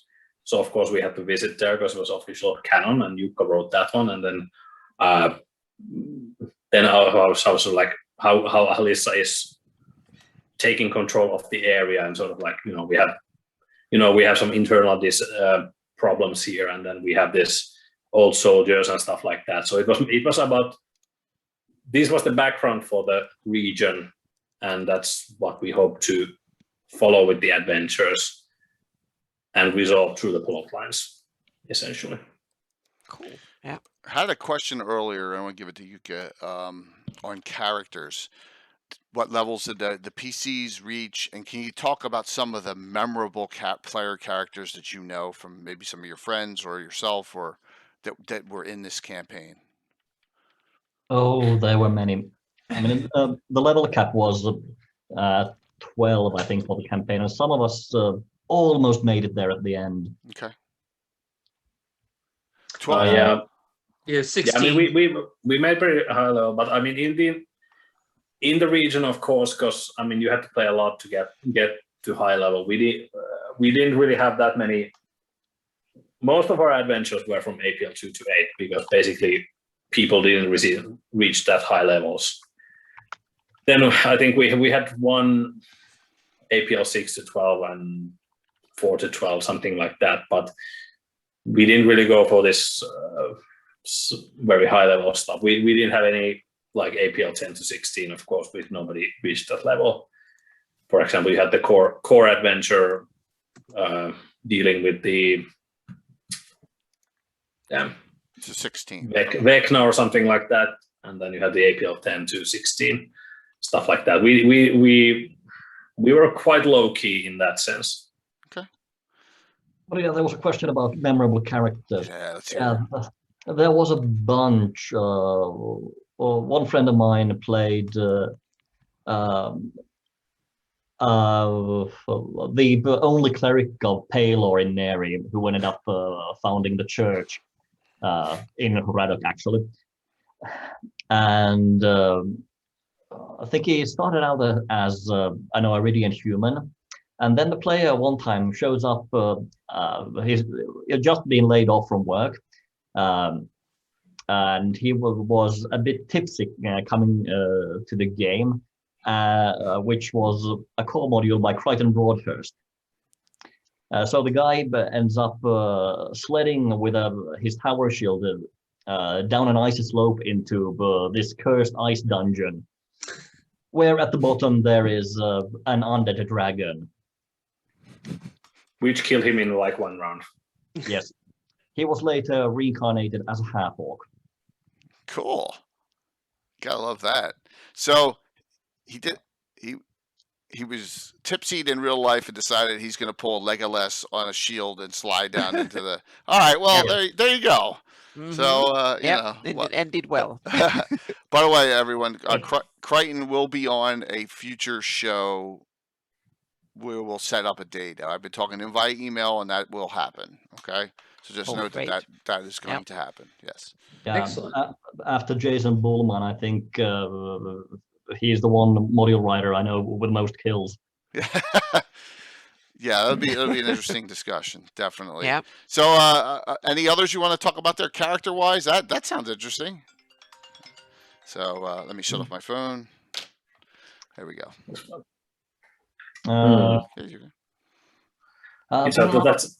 Another friend had this half-orc barbarian druid, I think, called Goo, who was a complete imbecile.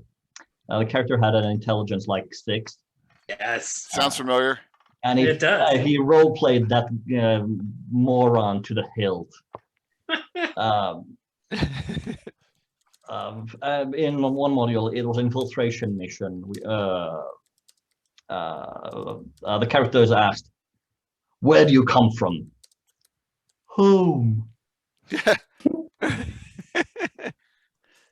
Home. Yeah. Easy answer. Yeah. He come from Yeah. home. Yeah.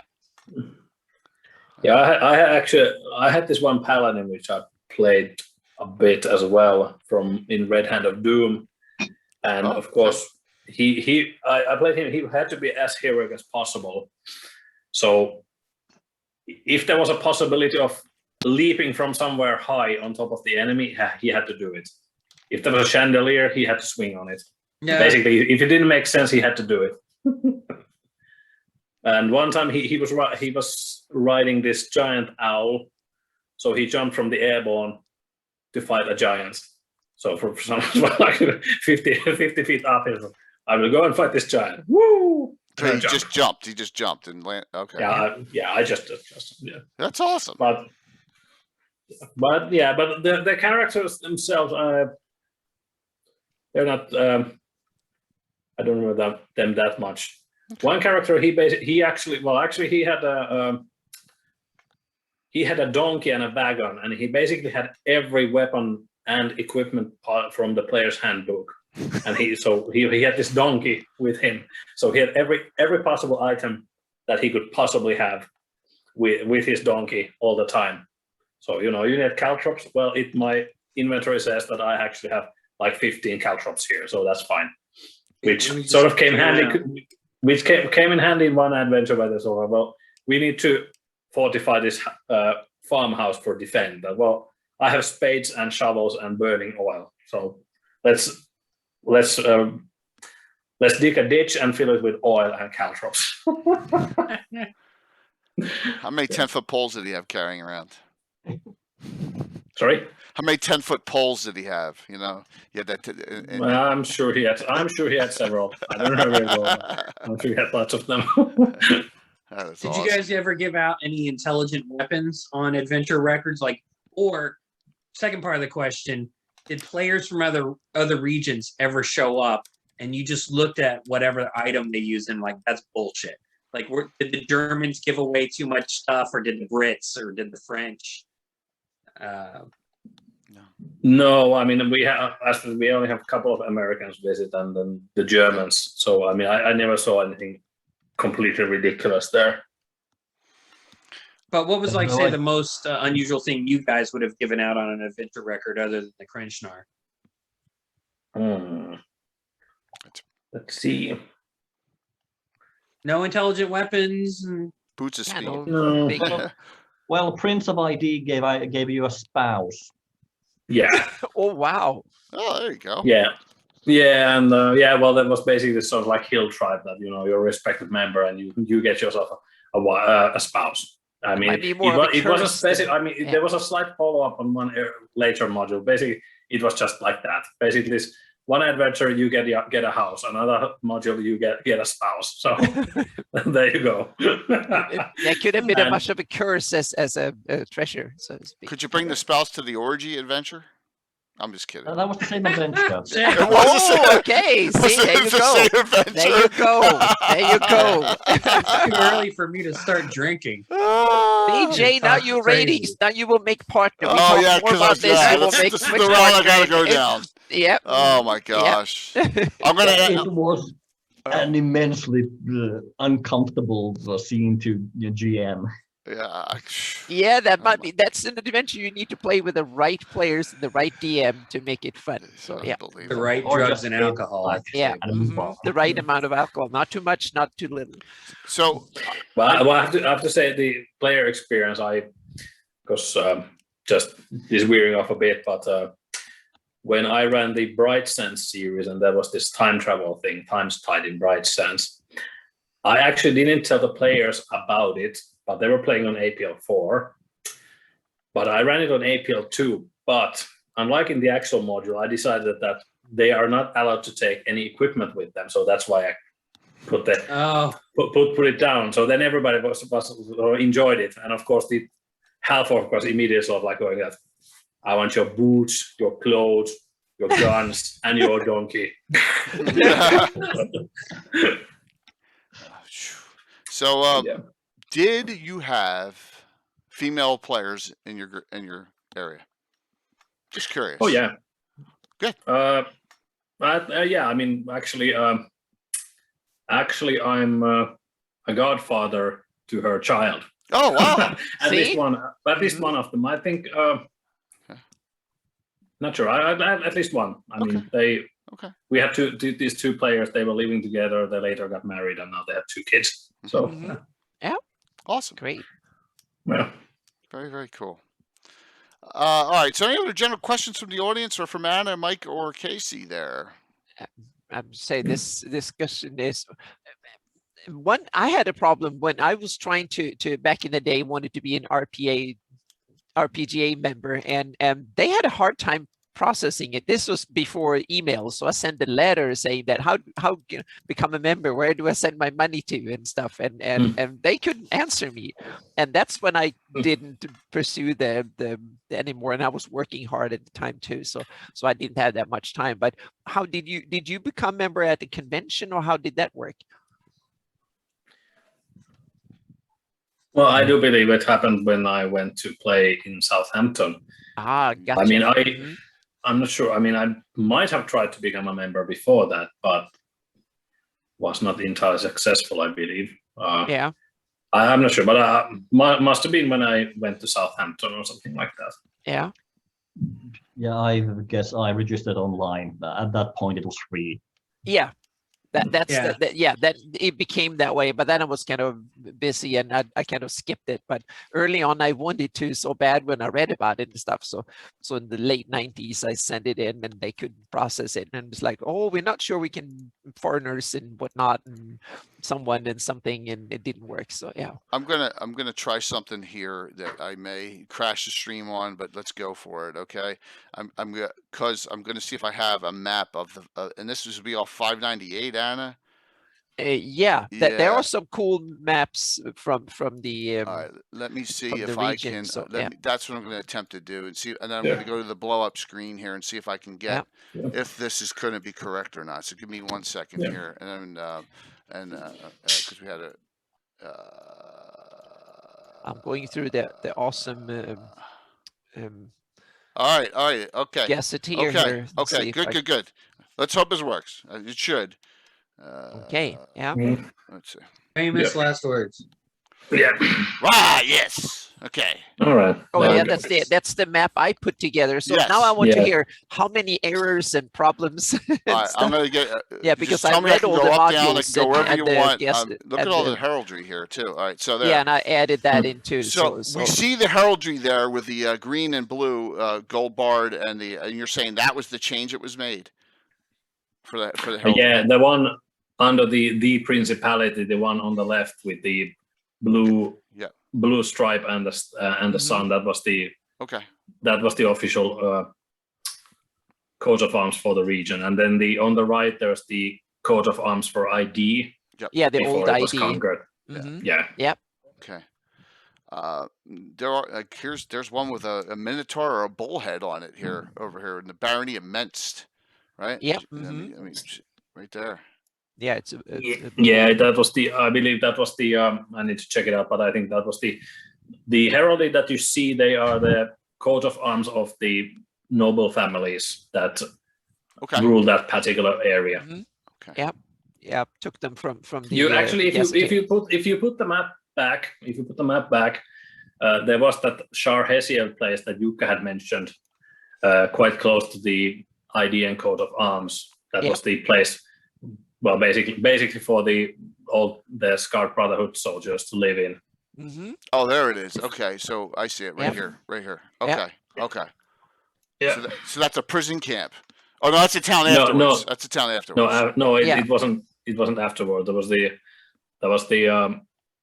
There's another forced labor camp near the city of Neri. I think that's on the map as well. If you go down south. Kalashna prison camp. Yep. Yeah. Oh, there it is. Oh wow. Yep. Yeah. Okay. And then the Radok, that place where they sent the mercenaries to and stuff. And okay. Yeah, it's up there in the basically hills. you have this incredibly corrupt and incompetent guy, but basically it's like, well, yeah. Stellar. Well, basically it's a place with no value or whatever. So then it was like, well, keep it. We don't care. So of course we get back to this, but Statler wants to know where the orgy location was. Yeah, where did that happen? That was at Copperfeld in Menst. Oh, Yeah, okay. it's near the Minotaur head. actually. Okay, Copperfeld. Woodland and Copperfeld Keep. Yep. Mhm. Yes. Yep. Cool. There you Yep. go. Asking for There a you friend. go. Now we know. Now we Yes. know that infamous town up there. It's the Yep. first time we've discussed an orgy. know, Oh isn't yeah, it? but you see, that's Oh my the, gosh. Yeah. They had their Well, I fun mean- in there. All right. Yep. So how about the? Well, we had sort of like interest. I mean, we had basically in the wars. Basically, it was described that these various, because the old nobility was pretty much butchered, and then with the Ahlissan armies came the new nobility, and they were sort of described. In the Poelits, we had this. It was described that he was from the South Province initially, and he basically just took as many half orcs as possible with him. And right now, the city's garrison is basically just half orcs carrying big sticks and tower shields. So basically, the orcs became a sort of like a riot police in Poelits, which was quite interesting. You have this series Yeah. of towers, defenses here. I guess that was part of the build-up you were talking about, right here. Because it was mentioned in the fluff that there's this line of border fortifications Okay. Yep. separating Yeah, from makes the. sense. All right. Cool. Sorry. Yeah, makes It total makes sense right there at that pass. They're called the Edry line. Okay, so Anna can add that. Yeah, There you go. I should add that. All Yeah, right, I should how add do you that. spell Yep. that? Edri. There you go. We're gonna have Put it an in the addition chat. to a 598 map. Yeah, it needs to make it in. EDDRI notes. line. Okay, cool. Good. Very, very cool. See, Yep. look, something getting added to the map from this. Yep. hmm So neat stuff. And as I said, I mean, the map was basically, if the official map in the gazetteer, if you get it, the entire coastal area is just blank. I mean, just so that Right. it's just plains, and then there's this one city. And of course, I mean, some people probably didn't like the fact that we had this sort of like coastal hills that you see on the map, and you know that maybe we altered the geography a bit too much on the map for some people, but No, in I the think end, I figured. I mean, it's a blank canvas. You can do it. I mean, it's not official per se. So I mean, it doesn't Well, really yeah, matter. So Well, If LG people outside is- the region don't like it, then okay, Yeah, I exactly. don't care. I mean, yeah, and Yeah. also I had to realize on the Darlene map, the whole area of Neri is only like 3 or 4 green hexes, and yeah, that's it, Just- so to speak. So just plain. Yeah, exactly, to fill them with stuff, I think it's perfect example, like the jagged hills you put in there. What- And I made them lower than the other hills that are marked as hills on the Darlene map, and then you added some lakes and stuff, and that's, I think, is even more commendable, because there's so few areas that have added lakes, because lakes, there should be more lakes in the world, but most areas they seem to forget about the lakes, but you added a couple of lakes, and that's so cool. and rivers, of course. Yeah. hmm Can you tell Yep. me about There the was- lost ship? Yeah, the lost ship. Is that in the inn or something? Was that? That was actually we actually never went there. It was just in the initial thing that Anders Lindborg has written, and said that on the southern shore of this lake, there's this. It's a crashed ship from the era of the Greyhawk Wars, and it says that it's haunted by its crew, which was killed, but we never visited it in our adventures. Yeah. So that lake had a ship in it, but it's that's kind of funny. Yeah, but it's a fairly big lake. There's an estuary there. I mean, you can. You can go in and out. Yeah. Whose location is the coast road in? I mean, you got an inn right on the map here. Yeah, I don't remember exact details. It features in at least one of the introduction modules. Okay. I don't remember what's there exactly, but basically it's this sort of like a compound, that walled compound where you can put the caravans in and stuff like that. So it's it's sort of like a safe place to spend the time. Yeah. Burial site of Saint ID. Yeah, so we had, but this was also in Anders Lindborg, that there was this it was holy site for Church of Osprem, and the main Church of Osprem was also in this Gornos Cove place. So that's it was written there, and basically it's essentially the main temple of Osprem, I believe. Yeah. Which we kept again. Unfortunately, I mean, we visited Gornos Cove a couple of times, and we had the storyline starting there, but then the campaign was sort of pulled under our rug, and things went as they went. Yeah. Well, it's still very cool, and I'm glad that I was able to get this map up just to see that you guys put some detail in there, which is nice. Oh yeah, definitely. So definitely a very nice thing. And now let's make was actually, if you go east from city of Neri, there's the pass to Sandi. There's also some fortifications they featured in one of our adventures, basically, that Ahlissa built. Some fortifications. It would be this past you have Adderstone and stuff up there, I think. Okay. And Addervale they were part of some adventures. Yeah, that was Sampo's meta-regional point of view, where I think that was you could play either as a Sundib or Ahlissa agent, and the Ahlissa agents ended up fighting Eladrin. Oh, okay. Mm-hmm. Yeah, because there was basically this. Well, I mean, basically the mission, you could sabotage the construction of the fortifications, but I think I'm sure there was basically this fake agent of the ID volunteers doing it. Basically, if you went with him, you end up working with this. I think it was Scarred Brotherhood loyalist or something like that, but because he could actually summon the Eladrin with somehow mix your alignment or whatever, if I recall correctly. But you had the possibility that you basically had to flee this mountain pass while being chased by Ahlissa and Manticore riders who were shooting at you. Cool. Yeah. That was one of the many ways we put in the campaign to get the elusive wanted in Ahlissa chronicle sheet. Yeah, we had. Yeah, because there was actually it was a separate adventure record that you had. You had committed a crime in Ahlissa, and you're wanted for this crime. And if you get caught, then the punishment is this. And, so a lot of them had they had a wanted sign on them. So a lot of characters. That's cool. Yeah, definitely neat.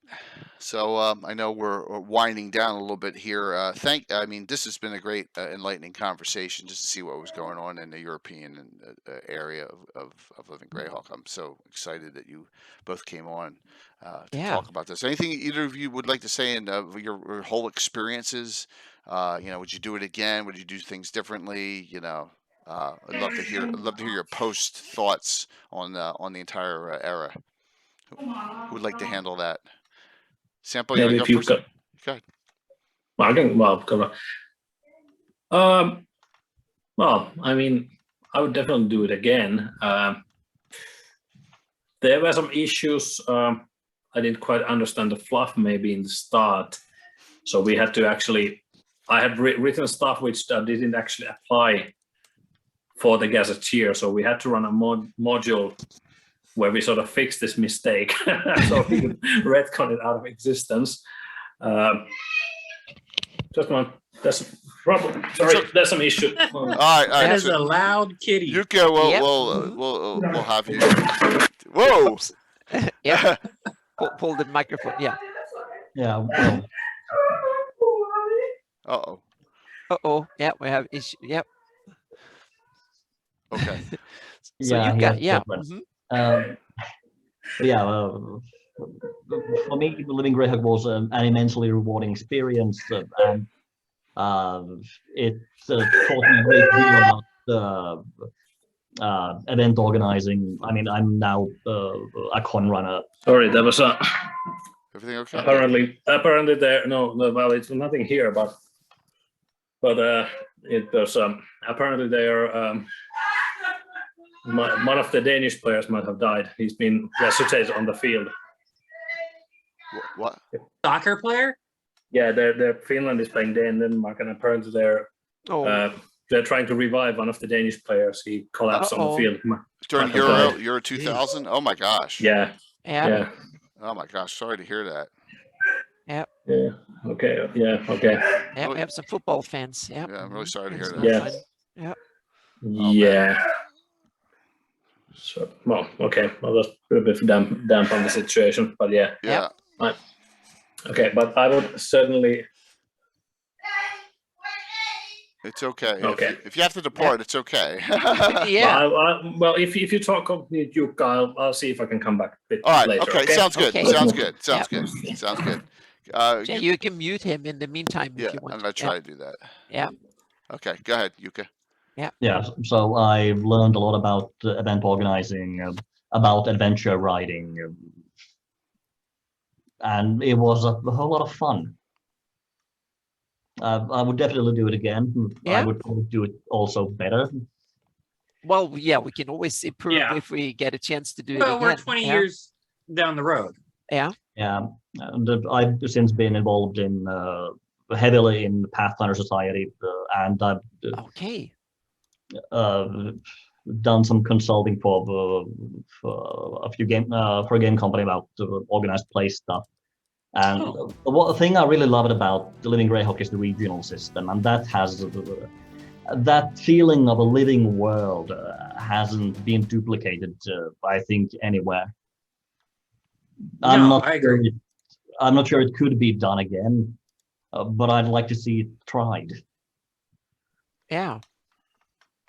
And it I was- absolutely agree. I Yeah. played Pathfinder Society till, my character hit 13th level, so maybe like 39 or 40 scenarios a couple years ago, and had great fun here in the Boston area and made some friends. But it's not a living campaign. Yeah, Yeah. True. Yeah. yeah, but I'm So still. I said, what was I saying? That we sort of went with the flow. There wasn't great deal of long-term planning necessary in our region. We sort of, because we had lack of authors and stuff like that. A bit more organization would certainly be better for the next time around, but otherwise I was quite happy how the things turned out. I mean, the meta organizations were could have maybe used some more work, but it took so long for us to get them going. And if I could start literally from scratch, I would make the meta organizations. Every adventure would basically involve with some of the meta organizations, and yeah, pretty much. I said, I'm very happy how it turned out, and it was a very nice experience. You met lots of nice people over the years. You played some really awesome scenarios, and yeah, it was really, Good. Maybe it was one of the best of times, really. Yeah. Are you still active playing in part of the convention scene and stuff like that too? Still? Well, I play in that Wednesday game. I'm still GM when I can, of course, because I have a kid now, so my time is a bit limited, of course, but I try to. And with Jukka, we have now finally activated, because I had we're trying to make this adventure path for Neri, basically. Oh, And basically, we had some storylines we'd like to sort of like continue a bit, maybe, and cool. then do this kind of adventure path. It's still sort of like in the very first stages, but I mean, I'm positive that we could actually get the whole thing going. So, oh, that sounds awesome. That Yeah. does. yeah. It does. Good. So we'll see what happens. I mean, Mhm. and Okay. about 10 years, Next week? about yeah, oh yeah, that's nice. And Oh. about, Awesome. Yeah. I think it was 2011 actually. There was this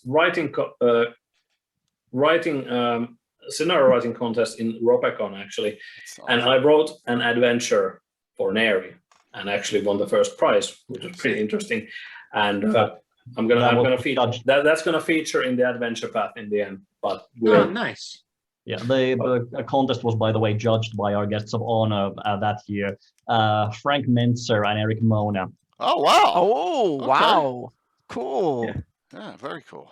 so I was very happy to have been able to organize that one. Yeah. Yeah. That is excellent.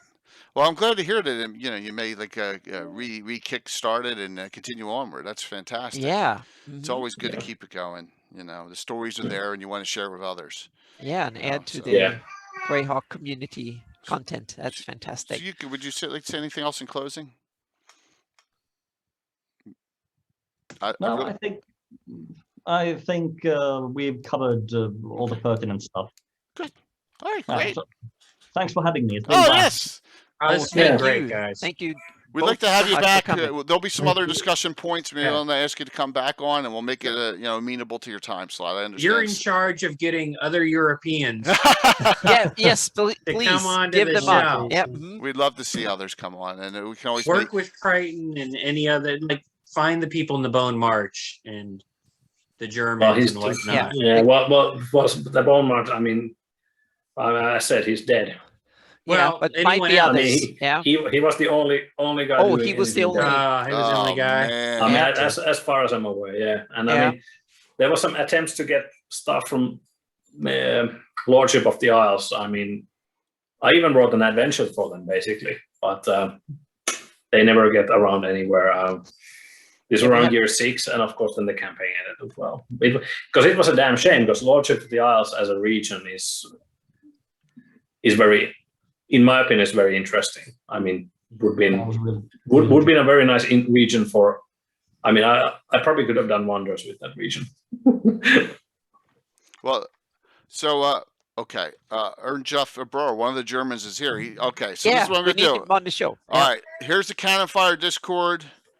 If you're able to do that and get into Cannon Fire so that Casey can invite you Oh, to. he's on there. So Oh, you're on there Are you already? Former, Okay, are you're you on there former already. Triad? yeah. Where is he? Right. Well, so, regardless, we should have him Ernjeff on the Broer. show anyway. All right, so there you right, go. right. All right, Broer. It's a Broer. So Yep. Mhm. Casey will reach out to you, or Draco will reach out to you. There we go. Yep. mhm. So let me just pop up the virtual graph on this. He'll reach out to you, and we'll get that going. There we go. Nice connection. Thank you.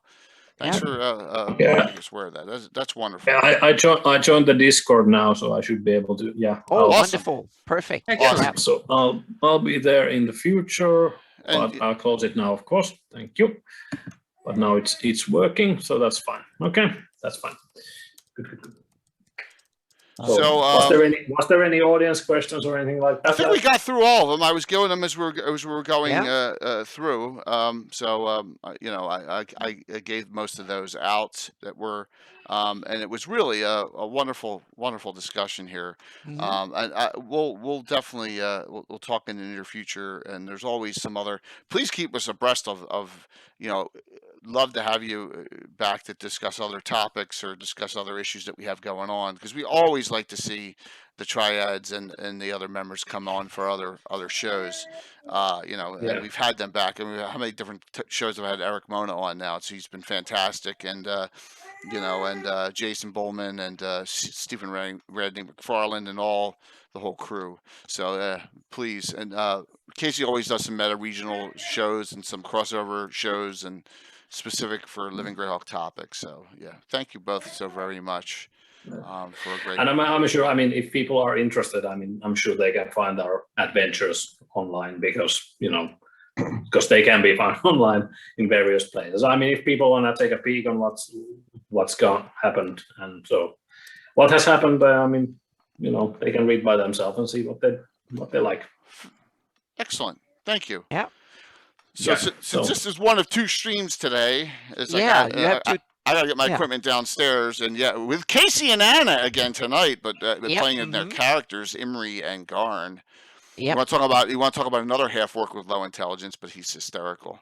But he thinks he's badass now. Well, he hasn't seen Oh badass yeah, till Kelton. tonight. Yeah, So yeah. Garn is badass. I'm Yep, kidding. mhm. So let's we'll quickly do some shout outs real quick. Mike, what's going on? Anything exciting? I got a game tonight, so I'm gonna miss out on Casey. Oh, and well, Anna. that's okay. What? Well, good to play. Yeah. Yeah, That's good but to that's play. Are the you only reason. running, Mike? What are you doing? What are you playing? It's 5th edition, and coincidentally, there's going to be a soul gem involved in some bleaching. Oh, Oh, see, good it's- Total tradition. coincidence. Oh, it's Did Yeah. Goodman Ghost Games Tower and do- 5e. Uh-oh. Hmm? Did Goodman Games do a Ghost Tower Yeah. conversion, or is this No, stuff? No. this is me just on the fly. That's Nice. Oh, awesome. okay. See. Yeah. Mhm. No, awesome. Great to hear. So, Anna, you want to talk about what we got going on? What you got going on? What we got on next Sunday? Yeah, exactly. And we I mean, have next next Friday. Friday. next Friday we have Next the first on the mapping fantasy mapping show. So yeah, we even made the kind of the first little promo thing, and so Alyssa and me, we had some chat yesterday, and so we can kind of coordinate our topics a little bit and kind of get it ready. So we're starting to have a little bit of the logo and we have a little bit. So the first show will be basically Alyssa and me kind of introduce ourselves a bit as cartographers, and we talk a little bit about our humble beginnings, so we can show everybody that wants to get into this that when you start, everyone sucks. We're not good to begin with. So anyone who saw my maps 25, 30 years ago or something when I started, or even 20 years ago, they were not that good at all. Most maps, meaning Mike, I've seen your maps, they look way better than I had to work 10 years to get maps that look that good. And so for anyone who wants to get into this endeavor, I hope we can kind of persuade you that anyone can, so to speak. It's cartography is part art and part kind of a craft science thingy that you need to be able to understand a little bit of cartography, and you can choose your style afterwards. So after what your ideas and what your goals are, so to speak. So we're going to talk about maps, map making tools and stuff like that. So it will be a By the way- monthly show. Yep. Yeah. Before I go now, thank you, Yep. but as well, I need to say that your maps actually I think my friend he works in the Helsinki University, and they had to test their new color printer and the sort of like was laminating machine. Mm-hmm. So I believe he printed your maps and then laminated them out of like Oh. hard Aw- plastic, and they look pretty awesome. Oh, thank That's you. awesome. Yeah, I'm not sure where they still are, but they were pretty damn nice Oh, looking. cool. That is awesome. Yeah, I have the Neri map also in this plastic kind of thing. Mm-hmm. Laminated. So that's pretty cool as too. Unfortunately, I'm not in my usual home. We have a pipe renovation. I'm moving back next month, so I'm not in my usual place. So that's why my background is so barren. That's all Okay. right. No problem, man. Yeah. Yeah. So, But I wish you a good evening, and I'll Yeah. all right, Sampa, we'll see you soon, man. Thank you. Yeah. Thank you, Sampa. Thank Okay. you. Thank you. thank you. Bye. Bye-bye. So, That was my plug for the day, so to speak, for the show. Yeah. Yep. And we'll see you tonight, Anna. So, Mhm. Casey, we'll see you as well tonight, right?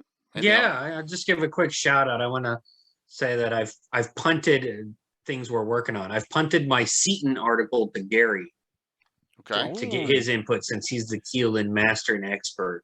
Right. And then the goal is to get that over to the Earth Journal after he's reviewed it. But I also wanted to thank Yuka here, because Nitassin, you've been a very vocal supporter of my work, the Bandit Kingdoms book, and you've been very active on the blogs and things of that nature. So I appreciate that. I'd never had made the connection between Nitassin, the online person, and Yuka the real person. I'm just not good at that, but I do appreciate it. I'm very glad you were able to join us today.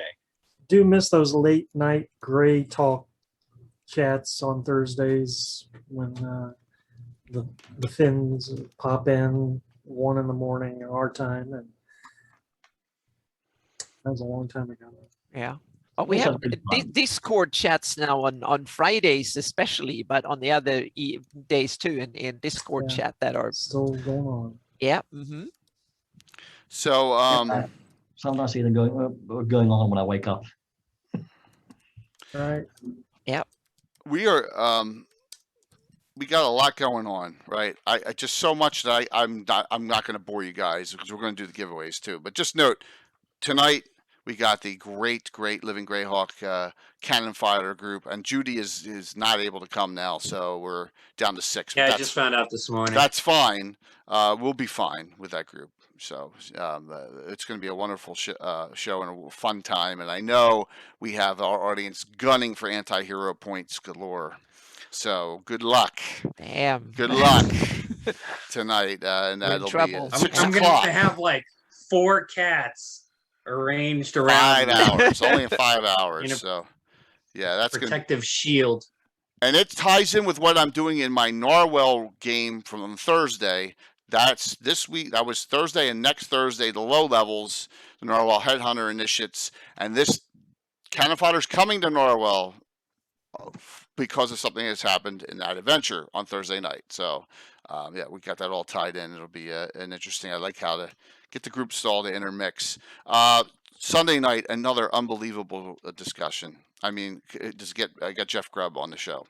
Yeah. So, we'll talk Manual of the Plains, Spelljammer, Alkadim, so Jeff Grubb will be here, and we'll have a really, really fun discussion with him. He's an awesome guy. And then down, we got the Fantasy Mapping Show. I already showed that. But this also, Eric Mona confirmed.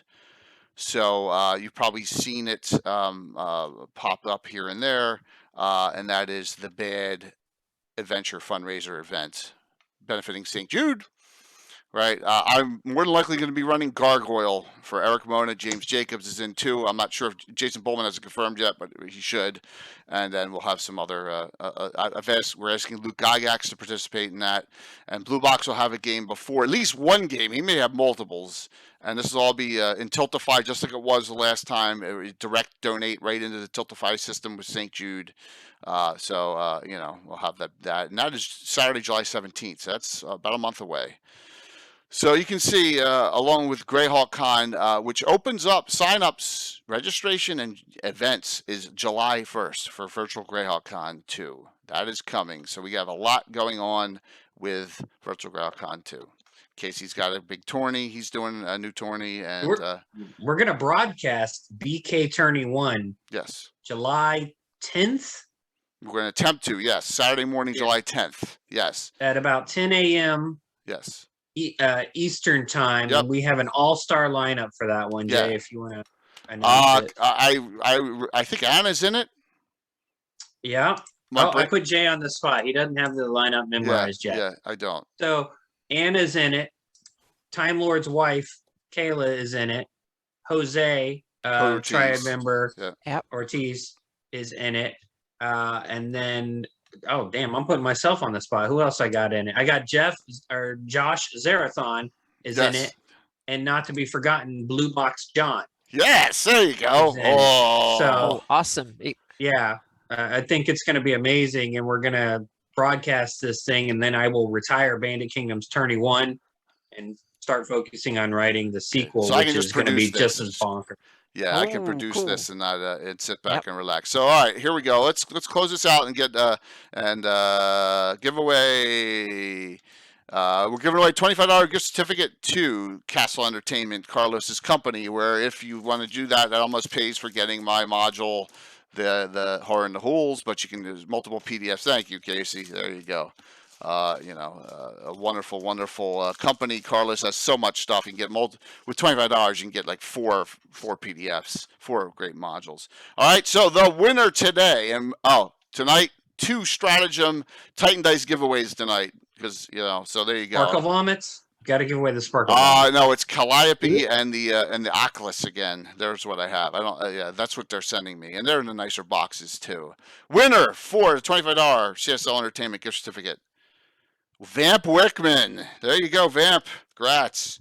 And what a great audience today. This Yeah. was Saturday. On a Saturday afternoon. So At Yeah. 11 o'clock American time, Eastern time. We had over 100, it looked like. Yeah, that's Lord, amazing. Yeah, it's insane. Since it's an off-schedule fantastic. broadcast, and yeah. Yeah, and thank you all Thank for you all for joining us. for joining us. I'll see you in less than 5 hours.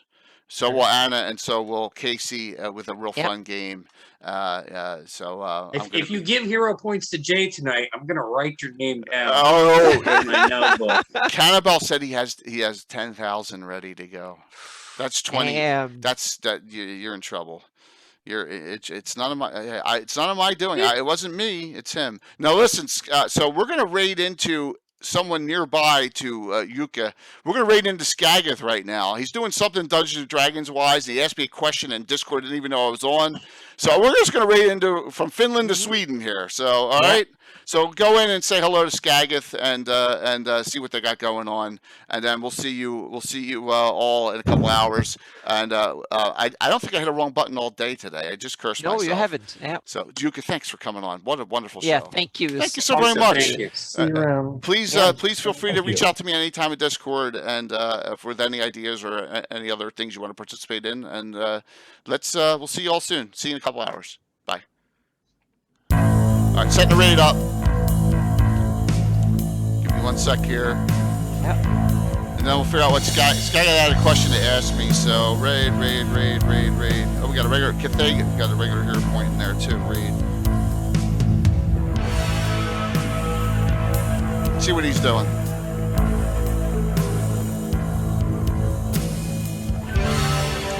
I want everyone to remember when they give Jay points tonight, they're playing against Anna. 5, You guys 4, love 3, 2, They love you as much. 1. See ya.